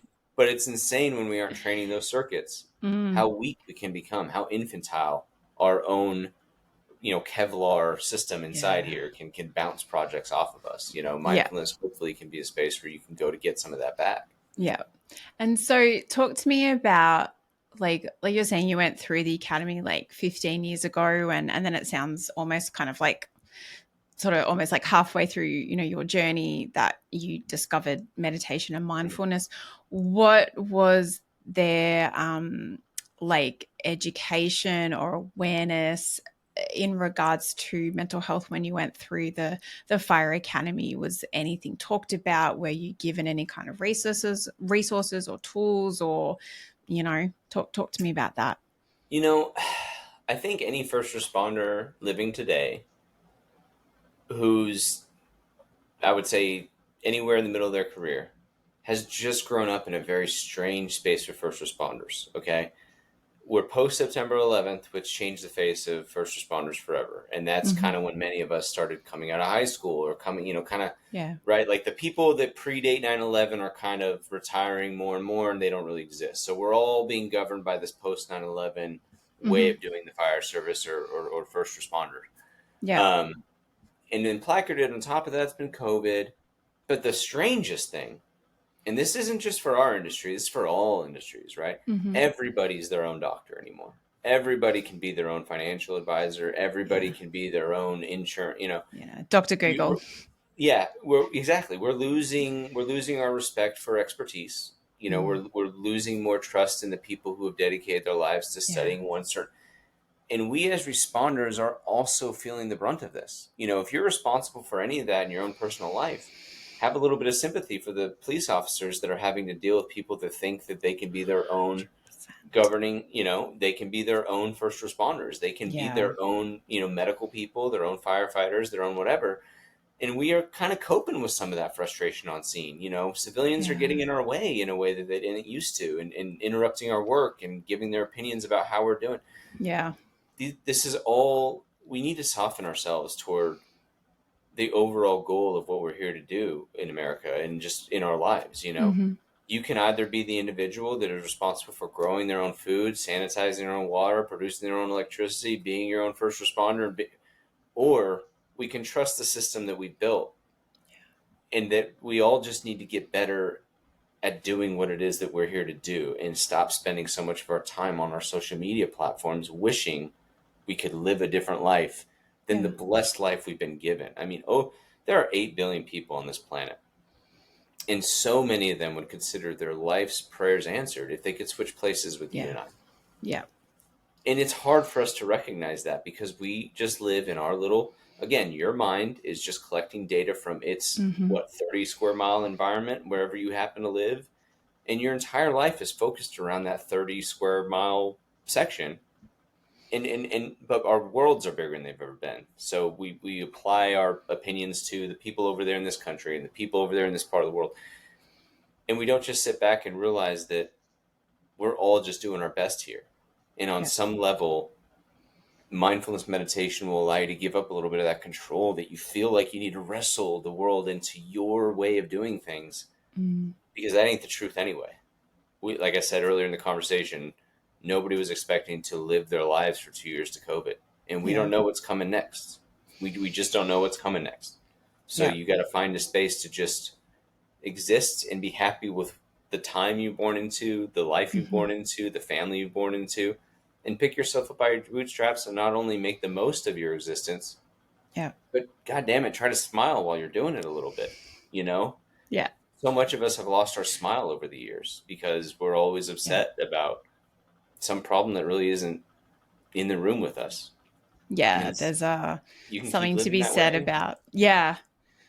I was going to say there's something to be said about like perspective, Mm-hmm. like perspective and humility. And like you're saying, like the people that would willingly trade, you know, their best day for like our worst day, Oh, because their best day is still fucking, a million times harder than our worst day, sort of thing. I mean, consider the fact what it's like to really have clean running water near you within 50 feet at Mm-hmm. any given point as a human living being.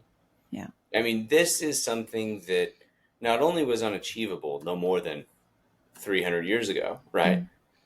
But a blessing that we get mad at our kids because they're spoiled. And I do it all the time. You guys have no idea Yeah. Yeah. how good you have it. Back in my day. But my God, if I'm thirsty, I can solve that problem with the Yeah. touch of a button and really have one of my most fundamental needs addressed in the moment. Mm. And other people have achieved that for me before I've ever lived. And why am I so unhappy? Like, Yeah. you are responsible for your own happiness in the world. Yeah. It is your life. It is your situation. Mm. And when it's all said and done, whether or not we're all going to go somewhere else or not, you have this moment Yeah. and you have this day and you have the people around you and all the skills that you do or don't have. And this is it. This is the big show. Yeah. And taking a few minutes a day to sit down and appreciate these moments, the breath, the intrinsic pleasure of sound, loving kindness, what it feels like to really hope that someone in your life is doing well as you're sitting Mm. in this chair thinking about them. All those are experiences that not only are enjoyable in the moment once you have trained sufficiently, but can really, really exponentiate the positive distractions. There's nothing like watching my boy sink up that 3-pointer, right? And like us as fathers and us as parents, we all know what that's like to watch your kid succeed in something after he's worked hard. Yeah. But I can't help but feel like mindfulness gives me that little extra edge to really watch that ball fall in the net, and then Mm, really watch my kid lose it. And I'm less concerned by celebrating my own achievement of my son with the fathers on the sideline. I'm really watching my son enjoy his moment. yeah. And that to me is the key to mindfulness, is being less captivated by what you need and want, Mm, and really being able to see that what you need and want is others. Is yeah. doing, we all know that as responders, right? We find more joy in doing something for other people. But it's amazing in your own personal life when you have that extra piece of food or the extra half sandwich, and you look over at that person and you're just like, oh no, man, I'm actually good with my half. You can have it. And to Yeah. just freely give that kind of thing away and not notice that that half a sandwich is somehow yours. It's no more mine than anything else I'm touching in the moment. It's going to Yeah. fade. So mindfulness has this whole. It touches almost everything of your life. Yeah, it sounds like it has that whole like big picture reach, and it sort of, when you were talking, it sort of made me think about that quote. It's like, a comparison is the thief of joy. And it's Absolutely. like you're saying, like we live in that social media realm, and so everyone's showing, like, their fucking best life on there. It's not reality. It's Like, not reality. no, and like, and I'm like 100% like guilty of it. Like, I'll like take a photo and I touch it up, and or I might use a filter or do this or do that, and I'm like, happily say it, because I'm like, I'm just kind of having fun with it. Like, I just Mm. turned 40. I got some lines. If I could blur them out, hey, fucking lucky me. But but I'll also be completely upfront about it, because I just think it's a bit of fun. But Mhm. I think it's also like, whether it's always been a part of our society or it's more like a recent thing, like the hedonic treadmill, and Yes. we all just get stuck on it, and Mhm. want, oh, I get it, I need it, I want it, yep, that's awesome, oh, and then it's fucking, what else do I want next, what else do I want next? And because we just easily adapt, and like you're saying, just I just love when, like, you sit there and you explain it, and it just seems like it allows you just to be in the moment and experience joy. The, the the the moment's fading as soon as it's arising. Yeah. Like somebody once told me in meditation, I was in a session, and they told me to sit there and think about everything you've accomplished in your life and Mm. everything you failed to accomplish in your life. Okay. And then there was a dramatic pause, like you get in meditation. And the next question was, where is any of that right now?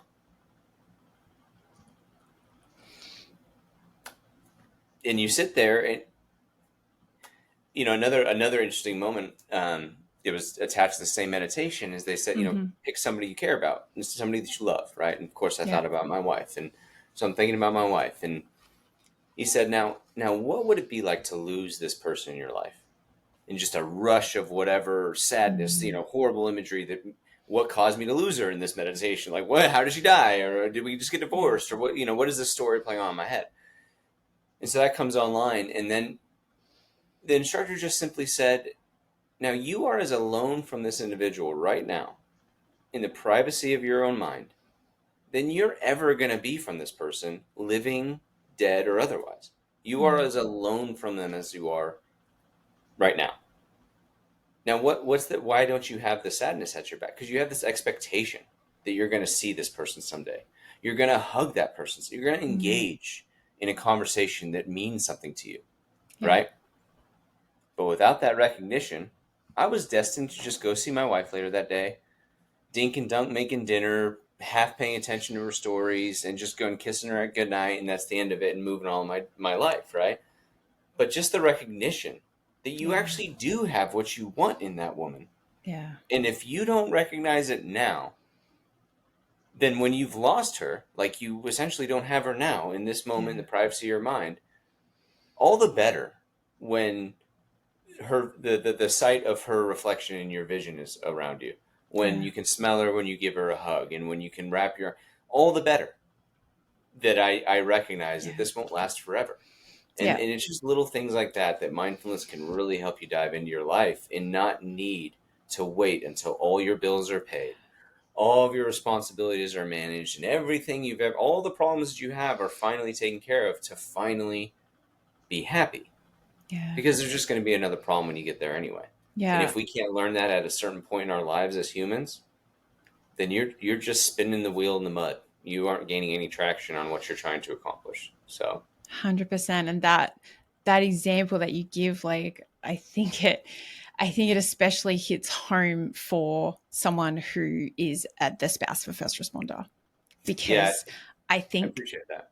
all of us, and like, and I don't know whether your wife is in that realm or not, but I know for me, like, I was a first responder, now I'm the spouse of one, and I actually don't know whether it's normal, but it is the thought, like, it's a thought that goes through your head a lot. Every time they go off to work, I say exactly the same thing to him every single time. I love you, be safe.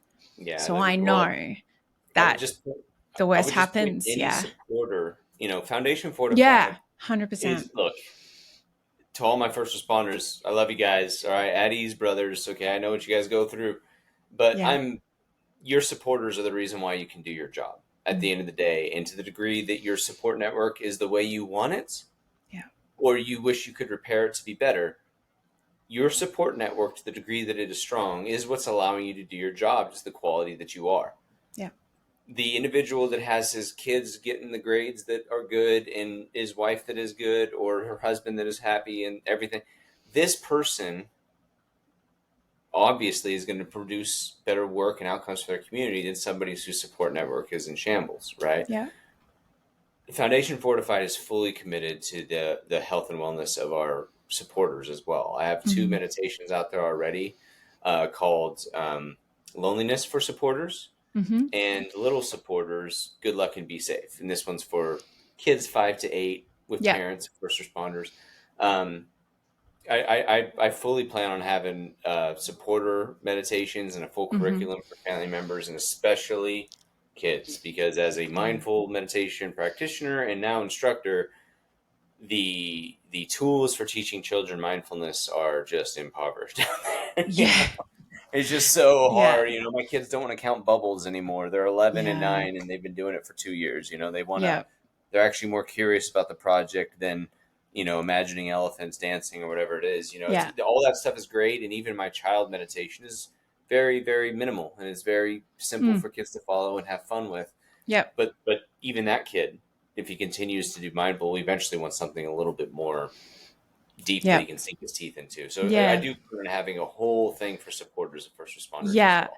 And I actually watched and listened to both of the ones that you're talking about currently, and I think you're right. And we spoke about it like a little offline the other day, but there is something very unique for the children of first responders that I don't necessarily know that, like, all children like go through. And I was saying it, like, my children have, a father who is a firefighter. Your children are, have exactly the same situation. And there's, and maybe your wife can speak to it better because she's the one like at home with them, but it's like emotions are different when you're gone, and they're their levels of being able to cope are very different. And I pride myself on being a good mum and trying to do everything that I can do to support them in every way possible. But I can never be dad. And sometimes that is just all wrapped up in it. And so I think giving them a practice that, if it's like, hey, like, I'm really missing mom, dad, whoever is on shift, and I know that if they're old enough to have that like level of cognition, that shit, like, they do like a scary, dangerous, important job, is there something that's going to help bring me a level of calmness that is going to lean into the fact that, yeah, like, maybe I'm a bit sad because, like, I would really like them to be home tonight and they can't be. What you have, especially in the kids one, it leans into that I love you. I want you to be safe. It's like, it's okay that I miss you, but I'm going to take that energy and send it out into the world and like the atmosphere, and maybe it's going to reach mom, or maybe it's going to reach dad, that I love you and I miss you and I care about you and I Yeah. can't wait to see you at home tomorrow. Like, that was all of the feelings that I got listening to it. And it really just, I think it's a great resource, and I really hope that you continue down that path, because I think it would be incredibly beneficial. No, absolutely. That's a fundamental, that's a foundational principle of Foundation Fortified, is supporting our supporters. So, there's Yeah. going to be plenty there for first responders to continue to go and discover. But I'm Mm-hmm. definitely going to have curriculums for wives and children, and even husbands. I know there are plenty of dispatcher husbands. There are plenty of cops of female firefighters and sorry, female cops, and Mm-hmm. they have husbands too who have to, at the end of the day, continue to pick up the pieces of what it's like to have a, if you want a true lesson in resiliency, you Mm-hmm. can go to Foundation Fortified, or you can just look at the nearest 5-year-old. That kid's more resilient than anything I'm ever going to be able to achieve. Okay, I might be resilient for sure, and I might be proud of my resiliency, but I watch my kids constantly bouncing around with the stupid decisions his parents are making about what they're going to eat, and they don't know what's going to be in the food in the refrigerator. Dad's Mm-hmm. injured now, and now dad's making all these decisions. They're going to affect how much vacation time they get, or how much. The kids are the most resilient things we got Yeah. going, and they're right underneath our eyes. We're constantly deciding for them. I remember watching my kids go through COVID in school, and it's like, it was Yeah. miserable to watch as a parent. Yeah. They are the most resilient examples, and we ignore them. If you want to know resiliency, pick any child and just watch them over the course of an hour, and you'll Mm-hmm. see them adapt to this adult that just was upset and yelled at them for no reason, right? And then they'll go and they'll grab a Coke that's totally fine to have today at 2 o'clock, but yesterday I got yelled at for having it at 2 o'clock. Kids are just constantly, Yeah. kids are amazingly resilient, and if it wasn't for our resiliency, it'd be very hard to forgive our parents for a lot of the mistakes they made raising us, right? But believe you me, I can't wait for the day where my son comes to me and is like, "Here are all the ways you messed me up, man, but I saw you trying.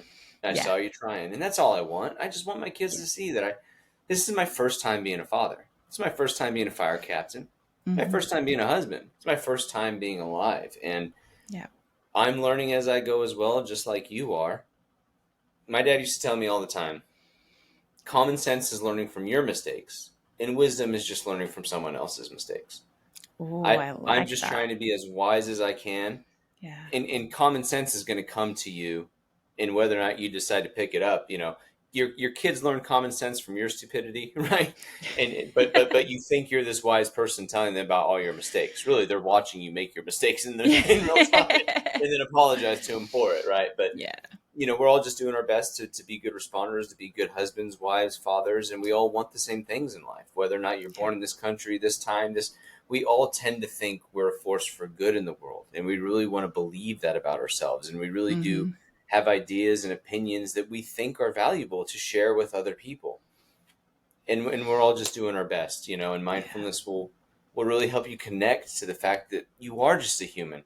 And Yeah. that human over there that thinks and feels this way about this situation raises his kids the same, or she raises her kids the same, and she teaches her kids how to put on their shoes. And Mm. we're all just living this life, and we all just want what's best for us, and we all just want to leave as little bad impression as we could, and to be talked Yeah. about well amongst our peers. Yeah. The best way to do that is to let other people do the talking and you do the action, and Yeah. just see what comes back to you. Yeah. But too many of us are constantly wrestling and trying to, jockey for our own story about our lives. Well, Yeah. give up on that project. Just live your life, and listen to other people tell you who you are, and you'll be surprised the wisdom that comes with just adapting to that narrative and not being so defensive when somebody gives you a criticism, Yeah. especially somebody that cares about you, Mm. right? That those are some of the best gifts in the world that we ignore, is when your wife comes up to you and says, "You're the biggest idiot in this problem." Yeah.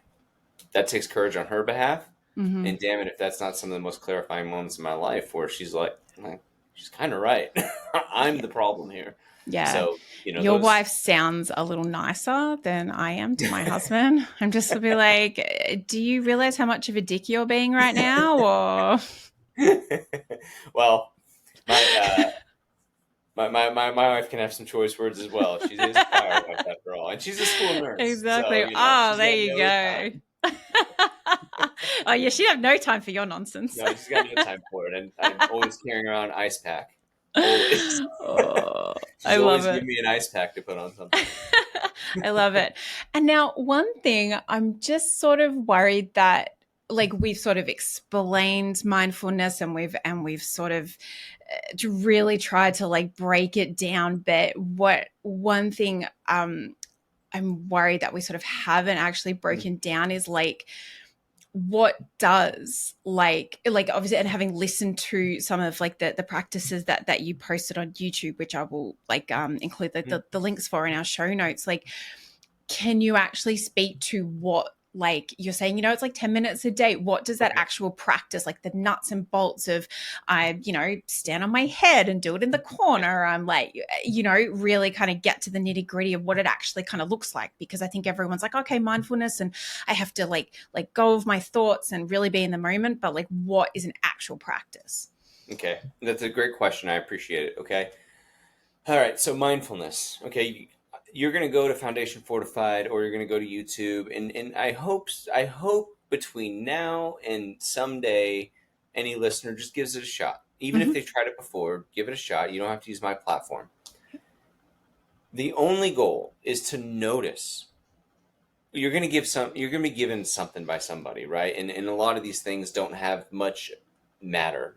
Focus on the breath, focus on sounds, right? And just focus there. You're not going to be able to do it. You're just not. You're going to be focusing on the breath, and then 2 minutes later, or less than 2 seconds later, you're going to be thinking about what you need to be eating for lunch, or preparing dinner, or your kids are yelling. And it's so like you can't even meditate because your kids are too loud. I can't even concentrate, right? You're doing it wrong already. A good instructor isn't going to tell you how to meditate. A good instructor is going to be able to teach you how you're impeding your own progress.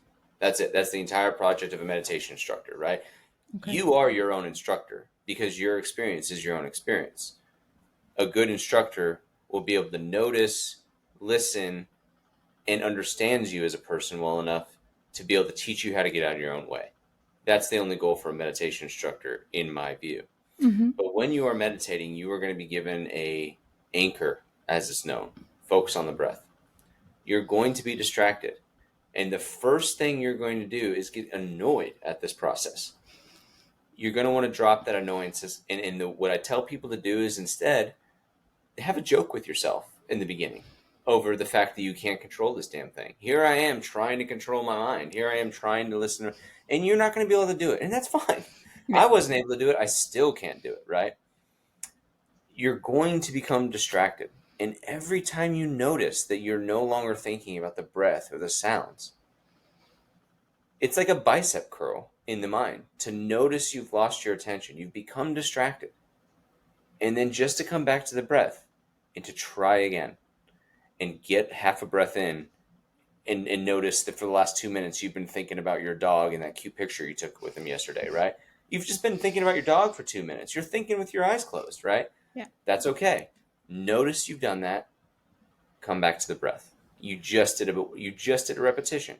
That is how mindfulness needs to be taught. You are doing exercise every time you notice you've come back from the breath, right? That is the way to meditate. And once you've gotten a sufficient enough of this training to be able to hone your attention for longer durations, right? Yeah. You can now hold your attention for 3 or 4 breaths before you lose it. That is the space in just 3 or 4 breaths where you can begin to toy with what is anger in the body. Who's the one authoring this next thought? I didn't choose that. If it was up to me, I'd be looking at the breath, but I'm not. I'm thinking if it was, so who's up there controlling all of that? If I cannot just easily say, I declare, I'm going to focus on the breath. If I can't do that, then what can I do, right? And once you get a sufficient amount of training, that is when you can take your practice from a recruit level, which is what you'll see on Foundation Fortified YouTube page. Everything's just about introductory. You'll see like some videos I have, some training videos with like a recruit shirt on, once you get a sufficient amount of training, you can then begin to play with emotional responses, traumatic experience responses. You can begin to, not to say that any of that won't come up in the beginning stages, Mm-hmm. but as a teacher, you really can't tease apart these things without having a student that can at least hold on to their attention for a few seconds at a time to try to get through to them. Does that make Mm-hmm. sense? Yeah. So that's really all you're trying to do, is develop the habit in the beginning, trust that something here is worth having, and Yeah. then to give it a try and just try to see if, you don't just feel slightly better for a few moments Mm-hmm. after you've done meditating. And that length of time after your meditation will get longer and longer Yeah. until you don't even need meditation, really, because your day-to-day life, any moment can be a sufficient moment to just drop back, Yeah. realize whatever state you're in, and then be mindfully aware of the next steps you want to take in your life. Does that make Yeah. sense? Yeah. That's really the Yeah. project. Yeah. It's there's nothing scientific about it. There's nothing. We can have very deep human experiences through this process, and those are worth having, let me tell you. Mm-hmm. But, you know, there is something we're actually trying to gain out of this, and Mm-hmm. as somebody who spent a ton of time in the gym, there's nothing like having big weights and, doing what you set out there to do in that gym. Yeah. But I'd like to take it into the fire that I have to go perform. I would like to take that physicality there as well. Mm. That's where the rubber meets the road for me when it comes to being physical. Putting a bunch of weight up and down feels good and is fun, but where the rubber meets the road is how I can apply it. And that Yeah. is what mindfulness, you're going to sit in your meditation practice and it's going to feel like something you're up to, like Duolingo, like it's going to feel like a project. And then after a sufficient amount of time, it's going to feel like a skill. It's going to Mm-hmm. feel like something you can just deploy when you approach a horrific scene, or you approach a birthday cake that you can't wait to sink your teeth into, or you approach whatever it is you're approaching. Mindfulness becomes a skill that allows you to drop whatever you don't want to be paying attention to and pick Mm-hmm. up what you do want to be paying attention to and give it all of that attention to really enjoy your experience. Yeah. And how you're saying it's like you can put it into practice as a first responder, is it kind of like if you're at a scene, like you're saying, and it's, or, maybe you're clearing a scene and you've been in the moment and all that kind of thing. And maybe that kind of sense of overwhelm is creeping up on you because you can sort of release the valve a little bit because you're like, all right, we're like driving away. I don't have to be large and in charge. And, is it kind of saying that, like, instead of letting that overwhelm, like actually overwhelm you, you can kind of step back into that mindfulness state and actually just kind of sit with it as opposed to letting it overwhelm you. Is that kind of Look, like a good I like like to analogy? describe it as an on-scene report. We all know Mm-hmm. what an on-scene report is, right? You're a cop. You show up on scene. You're the first unit. You got to Yeah. tell somebody what you have, what you need, and what's going to happen next in your Yeah. actions, right? Yeah. On-scene report. Mindfulness practice is the ability to have an on-scene report of your experience Mm. right now Yeah. in a way that tells you where the threat's coming from, Mm-hmm. right? What resources you need, and what you're going to be doing in the next few moments until anything else can change, Yeah. right? I need to do a triage report, medic 521 alarm, on scene, 2 vehicle collision, no, whatever, you're going to do this on scene report so everybody knows what to expect when they're coming and everybody knows what you're going to be up to. Having a good mindfulness practice really is like having an on scene report available to you in your Mm-hmm. life at any given moment. Since Yeah. we've been talking, I got a drink right here, Mm-hmm. right behind you. It's a little sparkling water. I've probably felt thirst 20 times throughout this conversation. But Yeah. what's really important to me, every time I get buffeted by this direction, I brought this water with intention to drink it. I made sure it was off camera to be as professional as possible. And, I've been tempted to drink that water several Yeah. times. But what's actually important to me is hearing what you have to say next and making sure that you don't detect that I'm in any way uninterested in what you have to say next, so Mm-hmm. that I can actually give you the response you deserve as a podcast host and as Yeah. somebody who's interested in what I have to offer. Now, this is just thirst. I'm not insulting you by any way to just reach over and grab it, Mm-hmm. but I get the choice here.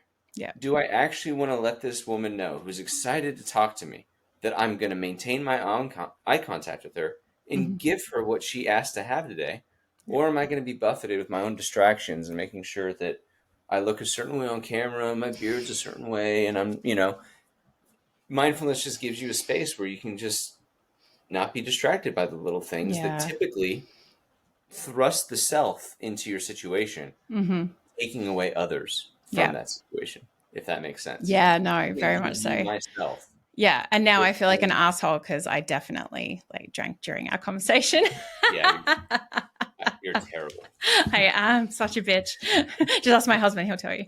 But it's interesting, and the way that you explained the meditation practice and the mindfulness practice, and our minds drifting off, and that's being very much part of it. That's why sort of one of the main things that I personally practice is box breathing, and part of the reason I do that is because when I'm counting, that's all I can focus on, and it doesn't let any other thoughts come into my head. And that's actually part of the reason that I guess I subconsciously know about myself, that I'm if I'm not doing that, all these other shit is going to come and try to come into it. And it's even I listen to podcasts when I go to sleep, because if I sleep in silence, the freaking laundry list of all of the shit I've got to do for the kids, and clean the house and do the washing, and remember that really shitty thing you did when you were 14 years old, Or yeah, let's have a think about that till 3:00 in yeah. the morning. So it's so I very much, and maybe it is something I have to learn to practice a little bit more, but it's because I know myself and I know that that's how my mind works. It's I sort of try to buffer it out, I guess, by using other things, and maybe I actually should probably In the same way we were talking about just diving into your pain. When Yeah. you feel the mind bouncing around, just become curious about that. Just Yeah. why is this bouncy ball in my head not Yeah. able to stop bouncing, Oof. and just become curious about that. Mm. There's nothing threatening about an overactive mind. It's not going to Yeah. hurt you. What's Yeah. going to hurt you is not noticing it, Mm. is not accepting the fact that you're anxious is really all you're saying. Yeah. You're Yeah. anxious, right? Well, just make friends with that anxiety. Tell Yeah. that anxiety, come sit down, hang out with you. Come sit down with me for a little bit.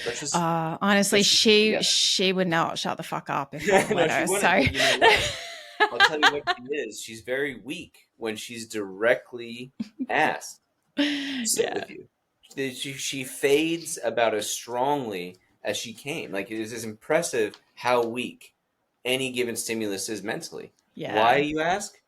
Because we're adaptive creatures. Mm. We adapt so fast, which is why we become the species on this planet that we are. It's not Mm-hmm. because we're as smart as we are. It isn't necessarily because we can run like we can, which is what Mm. allowed us to hunt. It isn't because it's because we adapt. We Yeah. can adapt so fast. I, back in November, was what I was. And then within 2 days, I was Mm. now just reduced to this injured individual. And all my ways of trying to fight with that circumstance is what led to all my suffering. There was a moment of before injured Josh, Mm. and now it's after injured. And any way I try to compare Yeah. and try to wish away that is my suffering. Yeah. It's just the injury, and your abilities to walk, your abilities to run, your abilities to jump or put PPE on or do the job. All those are going to come back, whether or not they do or not. Yeah. And all my effort to get them back is still going to be there. I'm going to try as hard as I can to be the most physically dominant thing I can be after this injury. So why stress in the meantime Yeah. about what may or may not happen? You're just in your moment. Yeah. It's yours to enjoy to the degree that you will. And that's really all mindfulness is putting down this need to wrestle with our lives Mm. and just accepting them as they are, and being able to respond in a way that you actually want to respond to.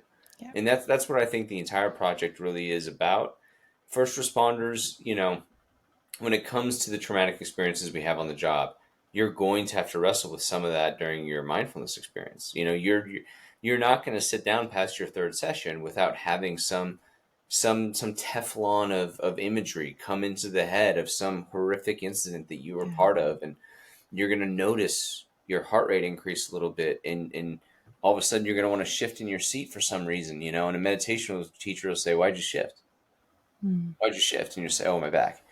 give it a couple more mindfulness sessions, you'll see why you really sit. It's because you became uncomfortable with that imagery in your head. No matter how tough you are as a man, seeing that person in that wound and that injury and that suffering, it makes you want to shift just a little bit. Yeah. And that shift right there is your tell. And you can begin to see in your mindfulness practice how if I just allow that experience to come and go, the shift never needed to happen. Does that make sense? Yeah. So what is the shift in your life? Is it that beer? Is that shift that argument that you're going to have with your spouse? Right here, you're just sitting, and that imagery made you shift. But in your real life, that imagery is going to come up, and it's going to make you respond to your kid with, "Will you be quiet?" Right? And you'll react to your kid in a way. Maybe that shift never needed to happen. Yeah. And in your mindfulness practice, those kind of lessons will allow you to bring forward into your life the ability to control. And I wouldn't say control, but just mindfully attend the direction you want to. Yeah. Yeah. No, I like it. And it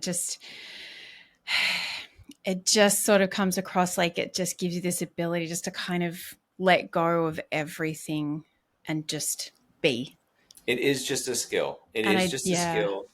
And, lots of people believe that they diligently work on themselves in their lives. And you do. I mean, we are all working on ourselves. Yeah. But you're either letting life work on you and you're just responding in the way that you're going to respond, or you are sitting down and noticing how you tend to respond. Yeah. And noticing this about, and you're actually changing the way you are going to respond in a similar situation down the road. You are actually changing your relationship to what you prioritize. There was a time in my life where I prioritized certain things. The life just taught me not to prioritize anymore, right? Yeah. And the duration that and the length of time I derange my life paying attention to these things is time I can't get back and stress I can't get back. Yeah. Or I can choose to not worry so much about whatever this project or threat is that somebody else is bringing into my life for me to worry about, and just pay attention to what I want to pay attention to. Yeah. And this whole project of our lives and mindfulness meditation really is just a simple skill. I'm not going to sell somebody the fact that being, a certain BMI is the way to be in life, right? I think it's worthwhile to be able to stand up from a couch effortlessly and be able to sit down effortlessly and live your life in a way that I think there's some level of physicality that is worth having in the world. Yeah. But whether or not you need to achieve Arnold Schwarzenegger, there might be some wasted time in there that you don't need to be working out to a certain degree, but that's up for you to decide, right? Yeah. Mindfulness is the same way. Okay. I might choose to meditate 2 hours a day because it does make me feel good about myself. I may or may not do that as a practitioner of the mind. But 10 minutes a day really does open your experience up, given a sufficient amount of time and effort in the project to really just be on scene of your life in this moment while you're 30-something years old or 20-something or 40-something years old, surrounded by the people that you care about, surrounded by fun projects that your kids are coming home with you from school that we might think, I got to get out the glue and the glitter. Or you could just be like, man, maybe this thing, let's do this, man. Let's make this thing the best we possibly can. Yeah. Because what else am I going to go do? What else am I going to go do? Yeah. This is, And you're not going to sit there and think about, oh my God, it's going to cause all of the mess and there's going to be glitter everywhere for the next 3 months or whatever else. It allows you just to enjoy that moment. Just to enjoy it, man. I really like that. Yeah. And I hope what I'm doing in the world can be helpful for first responders. I truly do. I know mindfulness practice is something that as human beings, we can use as a skill, not as a religious discipline, if that's not something that you're into. And that's totally fine. Okay. Somebody can be religious about physical fitness. If you mentioned CrossFitters, not me, right?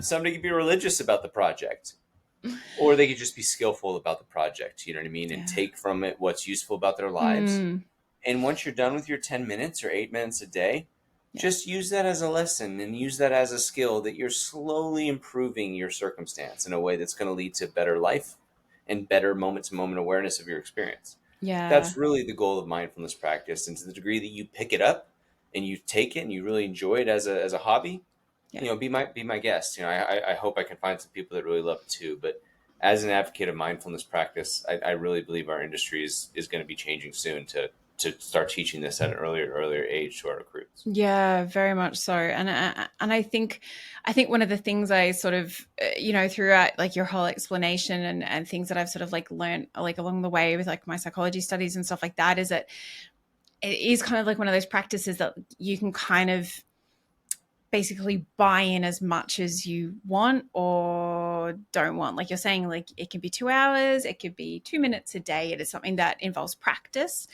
and training, but it's as much as you put in, you're going to get out, but it is that kind of dealer's choice in the sense of like that bit, I don't really like that, but this bit I love. So like this is what I'm going to focus on, and this is what helps me, and it increases my, like my compassion and my empathy, and it's taught me to feel my breath better and all of like the different things. And I've learned not to be judgmental and have like some self-compassion and all of those things. Like I think it's just that being able to kind of pick and choose a little bit and take what it is that you actually really need out of it, which is going to differ for each person. I agree. And, if there's any promise I can make about meditation is that career-wise, that is, because I've made lots of promises about what I could do about your personal life and all that. But, one of the things I will tell you about your career as a first responder that you once had, and you might still have, but let's be honest, many of us lose along the way, is a real simple joy in the experience of doing for others when they need doing for, right? We all intuitively, for some reason, find ourselves sacrificing, money and business and all these things to serve people who get hurt or need help. And with that comes certain stability, insurance, and, stable little career and, safe little, and that's great. And we all love that about our careers. Yeah. But so many of us lose the simple joy of just what it's like to be thanked for showing up. Yeah. Right. And so many responders don't get that thank you that I have a meditation called Ticket Booth. I encourage anybody to start with that one. It's just a meditation. It's a walkthrough, so it's a very easy beginning one. And it's just a piece of writing, a meditative experience that I hopefully will allow the first responder that's listening to it to connect with this football stadium full of thank yous that we all carry around in our pocket that we never actually get to receive from the community because they're being rushed to the hospital or they're being thrown in handcuffs or because we have to go to the next response or get our equipment ready or we start our documentation or whatever it is, right? It's this impoverishment of thank yous that I think really does affect us as first responders. We can handle the trauma, but there's something about the payoff that's missing. There's something about this need to know that it mattered to somebody. And if we never get the thank you, we can understand what it means to be a person in need and to have somebody help us through our mindfulness practice and know that we give that to other people. Whether or not we ever get the actual thank you, we help thousands of people throughout our careers. In all of their lives will almost by definition have been changed the day you showed up. And so many of them would love to thank you down the road. And Ticket Booth is kind of my chance to help you connect with that, if not just for a moment. So I encourage listeners to give that one a try. So. Yeah, no, I love the idea of that. And like I said, I will pop the link for Josh's YouTube channel on or like in the show notes. And before we finish up, and we have referenced it so many times, but really nuts and bolts of Foundation Fortified. Like it sounds like this time of you being injured has really been like the impetus for you to go boom. So like tell me how it came about, exactly what it's about, and what your hope and your desire is for it, like moving forward. So Foundation Fortified, the curriculum has existed longer than the name or the little imagery I've created Logo, in the meantime. It really is just a moment for first responders to come and practice this thing called mindfulness, tailored to what it is to be you as a first responder, right? Obviously, I'm a firefighter, so I'm probably and a paramedic, so I'm probably going to have a couple more skills here. but the essential nature of what it's like to respond to threat, what it's like to live these dual lives. I think one of the things that most was interesting to me when I first began meditating was immediately noticing that I'm two different people. We all feel like we're one person. We all feel like we're a single individual riding these waves of our lives. But you as a responder can prove to yourself right now you're not the same person. I'll do it for you, okay? Write down the times you get hungry at home and at the station. Write down the times you get tired at home. At home, I'm gassed by 9 p.m., but I don't even start thinking about sleep till 1 in the morning at the station. Yeah. And I can't correct for that. I could give you some story as to why that is. Well, the guys and the movies and the... But that's not the truth. The truth is that my hormonal states are different. My expectations for how the night's going to go are different. The whole body system, things that I have zero control over, operate on a completely different time scale just based on the building that I'm in that day. That is not something that you control about yourself, but it's something you can directly notice about yourself if you just start noticing the times you get hungry, the times you feel like you need to go to sleep, the way you respond to your wife's texts when you're off shift or on shift. They're different. You're going to have more patience one direction over another. These are all things that you actually don't control about yourself, but you can notice about yourself. Yeah. And in the noticing, begin to make corrections so that you could be the best possible individual you can, no matter what's occurring in the day that you are tending to have. That's what I'm hoping to be able to teach first responders. Yeah. No, that's brilliant. And so what's the website? The website is foundationfortified.org. Okay.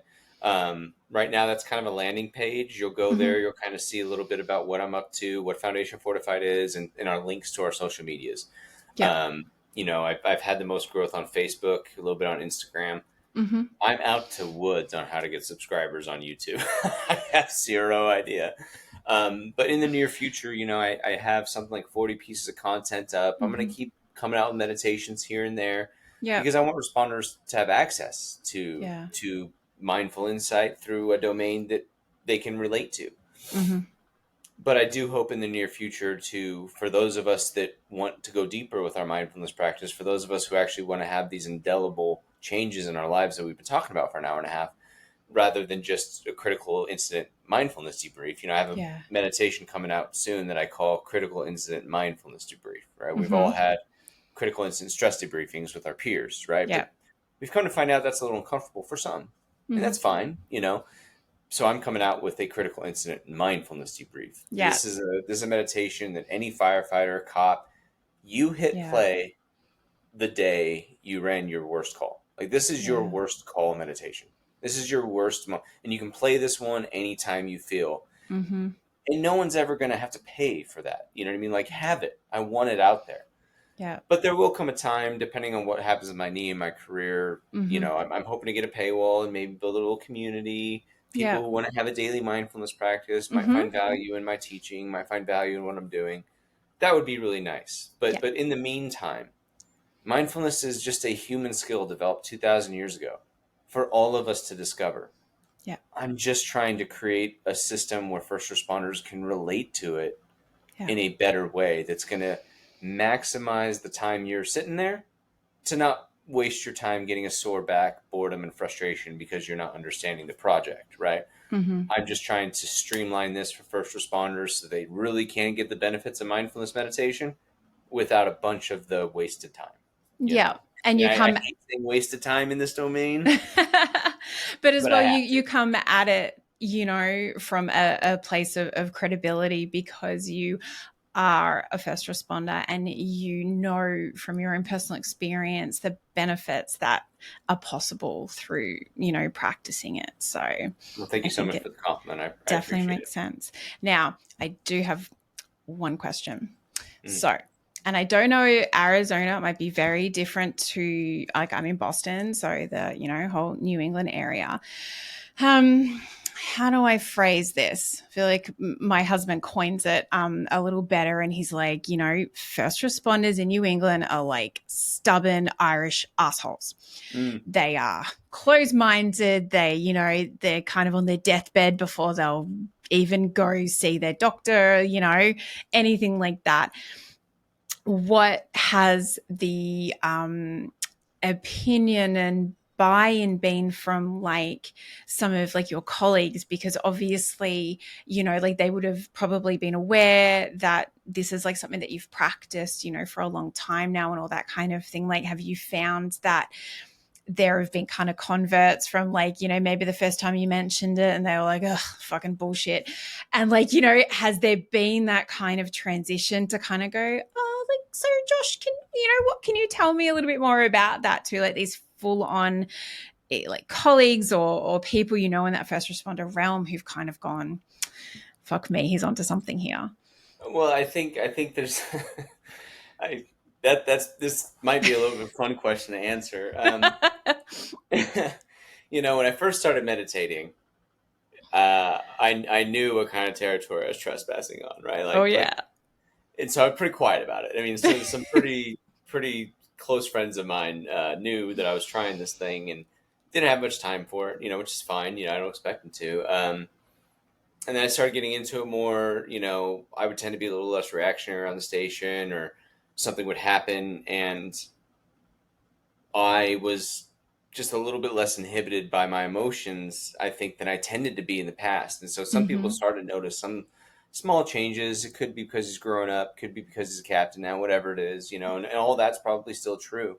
But since Foundation Fortified has started to come out and I've started to produce everything, I'm still out on injury. I actually returned to work this Tuesday on 40 hour. We all know the light duty curse. I'll be light duty for a while, right?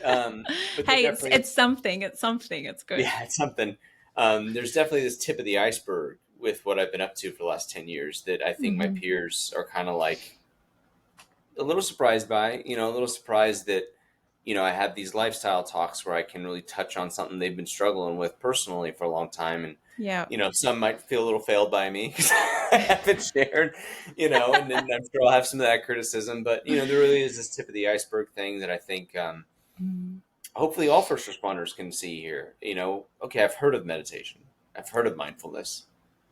This guy looks like me, kind of acts like me, doesn't seem to look too much different. Maybe I'll click play on a couple things and just give it a shot. Yeah. I do hope I can have that appeal. I do hope that there's something about me as a firefighter, as a captain, just raising my family and doing my thing. But I have this little practice 10 minutes a day that gives me some pretty serious benefits for my job, my career. I hope that I can, I'm advertising for a job in a position here in our field. And I do hope that there's something about me. And it has been kind of fun to get some of the criticism, some of the criticism from the guys. But, I'm sure some of it is brutal. No, it's brutal. It's brutal, but it's okay. That's all right. Yeah, it's the firehouse kitchen table level of brutalness. I do feel like it comes with a heavy amount of respect, though. I mean, I think everybody knows what it's like to try to start something. Yeah, definitely. Like to put yourself out there, not only like on video, but like in deep contemplative writing. Yeah. You know what I mean? I mean, I've always been a writer, and I've always been a writer. It helps me get my thoughts out. I think I have a mild form of adult ADHD. You know what I mean? I think I've always coped with that in my life. But I've always been a writer. I insist that I'll never use AI to help me write anything. I'm very forward with all my AI is doing all my art for me, boys. All right, I can't draw. I can't. But there's something that robs this practice of its benefit if I'm using a computer to try to describe human mind experience. Does that make sense? 100%. And so I'm definitely letting my writers, or my followers and my fans out there know nothing you ever see on my page is going to be written or deployed by AI unless it's artistic or sound. You know what I mean? Like I might use those tools, but I don't want anybody to believe that somehow this is all being governed by anything that's behind the scenes. You know what I mean? There really is a practice here that's worth having. And it's worth being taught. And there's no any meditative resources I've gotten through the first responder community, whether it's my insurance program or whether it's something my bosses are sending, it's all felt hollow compared to what I know is mindfulness practice, right? It's all felt very corporate and hollow, this is not that. Foundation Fortified is a mindfulness platform for you to go to discover something about your experience, your mind, and your role within your life. It's different than what outside stimulus might tell you you need to be up to. We all have a project out there. We all have to live in human society. And so we have certain responsibilities and prioritizations that we teach people throughout school and whatever to do that. But then there's this personal life back here where you have your own wants, needs, and interpretations of what's going on. And Foundation Fortified is a place that you as a first responder with these impulses to help people confused by the situation of the world these days, try and discover all the stresses. It's a place where you can go to explore life, taught through mindfulness practice, and hopefully extract some value. That's all. That's all the project's about. So yeah, no, I absolutely love that. And can I ask, sort of like big picture wise, you know, like, is it sort of something that you would be like, you know what, like my ultimate goal would be to go and give this, you know, 30, 45 minute, 60-minute presentation and travel all over and be in a position to be able to share it, like in that respect? Or, you know, you're kind of just like taking it one step at a time? So, Foundation Fortified is hopefully a community of people that that appreciates what I have to offer, and is willing to help me be an advocate for mindfulness in a larger context for first responders. Does that make sense? I am not a shy individual. I will talk to anybody. I'm hoping to find a police department or fire department within the next year that has a sufficient size of recruits and are willing to bring me out there and tell you what, you take half your recruits for everything that you normally do. I just want your recruits for 20 minutes a day. You pick the time, and I'm going to meditate with them. And then we're going to have them all fill out surveys about how they're thinking and feeling over the first year of their career. And we're just going to see who's doing better. And I could be totally wrong about what I'm up to. But something tells me when I go to take those final vitals, not because, you know, I'm doing anything specific, but because I have a massive wall of research that shows that it doesn't matter if you're a firefighter, cop, or you're selling, you know, computers at Best Buy, or you're whatever you're doing. You are a human with a mind that responds to stimulus in a very predictable way. And if you do this level of exercise for your mind, you will have these results. But first responders have to have everything placarded with our stamp of approval, right? So somebody's got to go out there and do this research for first responders. So I am hoping to find a department that's willing to bring me out, train some of their recruits early in their careers, and then hopefully see them through their first year with some questionnaires and some vitals checking or whatever, and just get some pen on paper and see if we should be doing this. So, you know, Foundation Fortified will hopefully be a platform for first responders, a community of people. I would like to eventually someday have an app even that you can have, and you can have a full-on experience, your own tailored piece, you know, your own progress right there for you. I would like to have that someday, but first I need to get the word out, see if the community at large is even ready for this kind of practice. And then hopefully find some departments that are willing to help me teach it, train it, get some research on the ground, and move forward. Because what I'd really like to be is an advocate for mindfulness in our industry. Whether or not I can make a little bit of a career at it would be great. But Foundation Fortified, one more quick thing. There's an organization that I'm so thankful to be part of. It's called Giving What We Can. And it's a organization that vets all the charities in the world, and they only promote the charities that give the most amount of the money that you are giving to actual causes that are doing the most good in the world. So one of the charities that they promote is called Against Malaria Foundation. What does this foundation do? It buys bed nets for children in Africa. That's it. That's its entire project. It just buys bed nets and gives bed nets to kids. So Foundation Fortified is the 49th company in the world to commit to 10% of our profits being given to charities of that kind. We plan on, I've yet to make $1 on anything I've done. But when we do start bringing in money, if we do start bringing in funds of some kind, I want my meditators to know 10% of your is going to help individuals through actually vetted, organized charities. Your practice is doing some good in the world. Yep. 10% of my profits are going to go directly to charity. And if I'm real lucky, more of them, because the Giving What We Can Foundation is just such a beautiful organization that really vets charities, not for how much money they make, not for how much money, but for every dollar that's being given, what are you doing with it? Yeah. Right.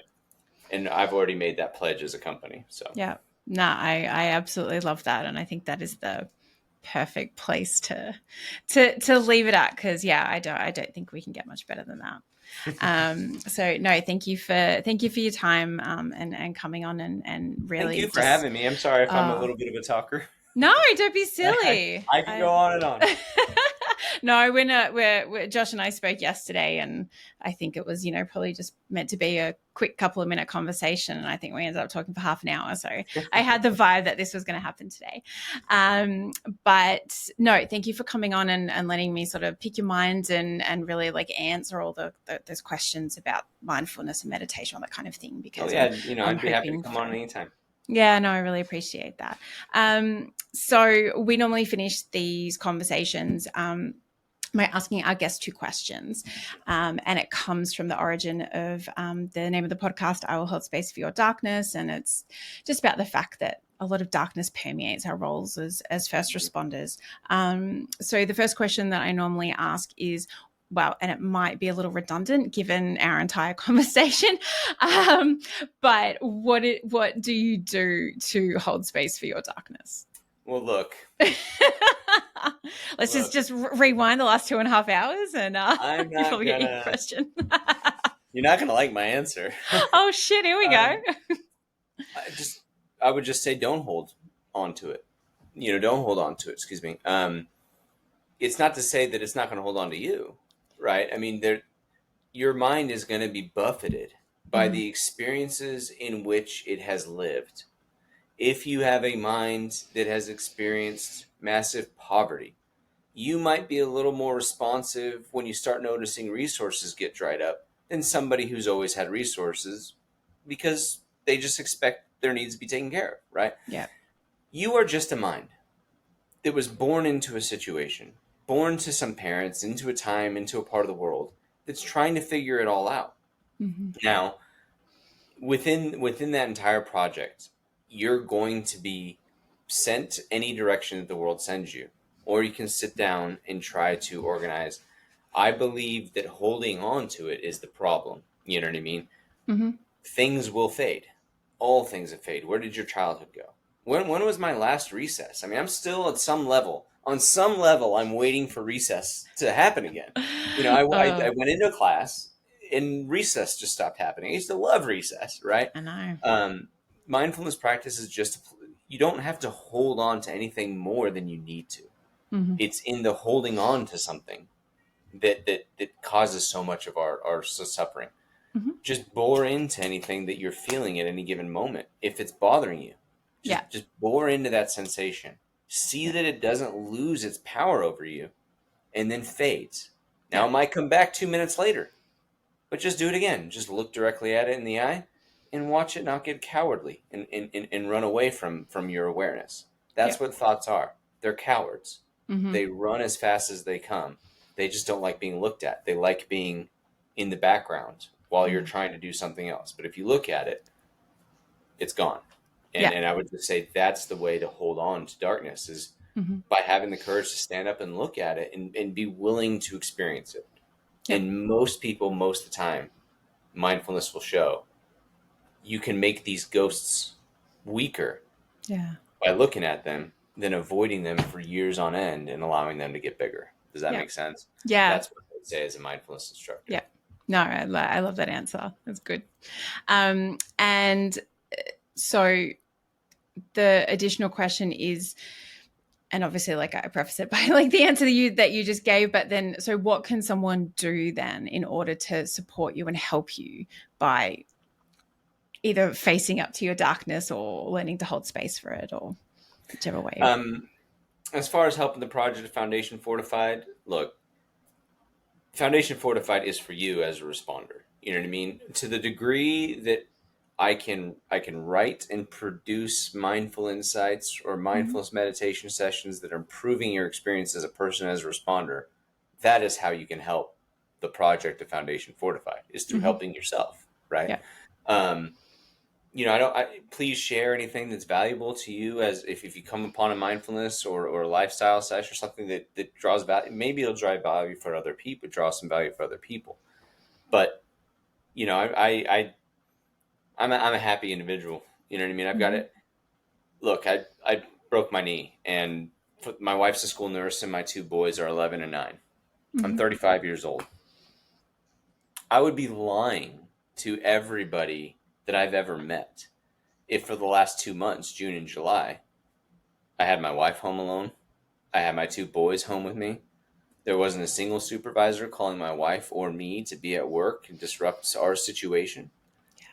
Who wouldn't kill to be me, to have your family and everything that you've built? This might be the summer I look back to on my deathbed and say, that was living. Now, if I can't recognize this, I paid the price of a hurt knee, right? Like a severely hurt knee to get here. But I might never have my children at this age again. And I'm never going to have my wife's beauty and youth and attention in the way that I do now. And I'm not going to have the resources and the time that I do now with my family.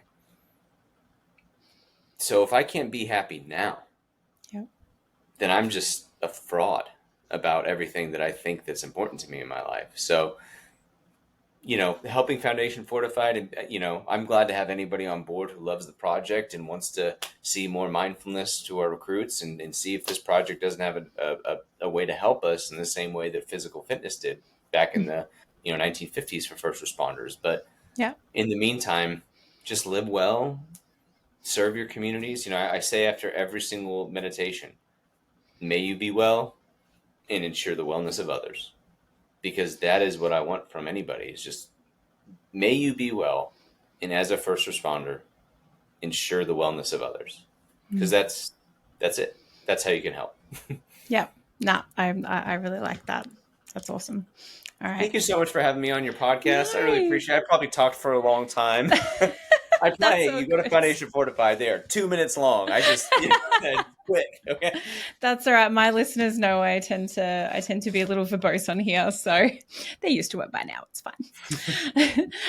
No, thank you so much for your time, for sharing everything about your practices, about Foundation Fortified, and everything that you are doing and trying to do for the first responder community in terms of their wellness and their mental health, and just like you're saying, making it so everyone's thriving and surviving and doing the best that we possibly can. So I really appreciate your time work as well. I mean, this is, what you're doing is helping people like me get the word out, and I couldn't do it without the help of others. We're like we were saying earlier, we all have a role to play. And Foundation Fortified goes nowhere if somebody doesn't believe in it. And I really appreciate you allowing me to be a guest on your podcast. I just hope that it's been enjoyable. Yeah. No, it's been an absolute pleasure and a wonderful learning experience. Awesome. All right, Josh, thanks so much. Thank you so much. I'll see you. This has been another episode of I Will Hold Space for Your Darkness. I've been your host, Erin Jane. And as always, let me listen in a way you've never been heard. Cheers. Hi guys, it's Erin Jane here. Firstly, thank you for listening to I Will Hold Space for Your Darkness. This podcast really is for you, the listener, and I hope you're finding as much value in listening to these conversations as I am in having them. If you'd like to offer any feedback, suggest a subject matter, are interested in being a podcast guest, or would like to get in contact to receive first responder life and wellness coaching services, please reach out. You can find me on Instagram at Erin Jane Coaching, or the dedicated podcast account, ErinJane_Darkness Podcast, or my website, www.erinjanecoaching.com. I look forward to hearing from you, and I'm so grateful to have you as part of this darkness community. Cheers.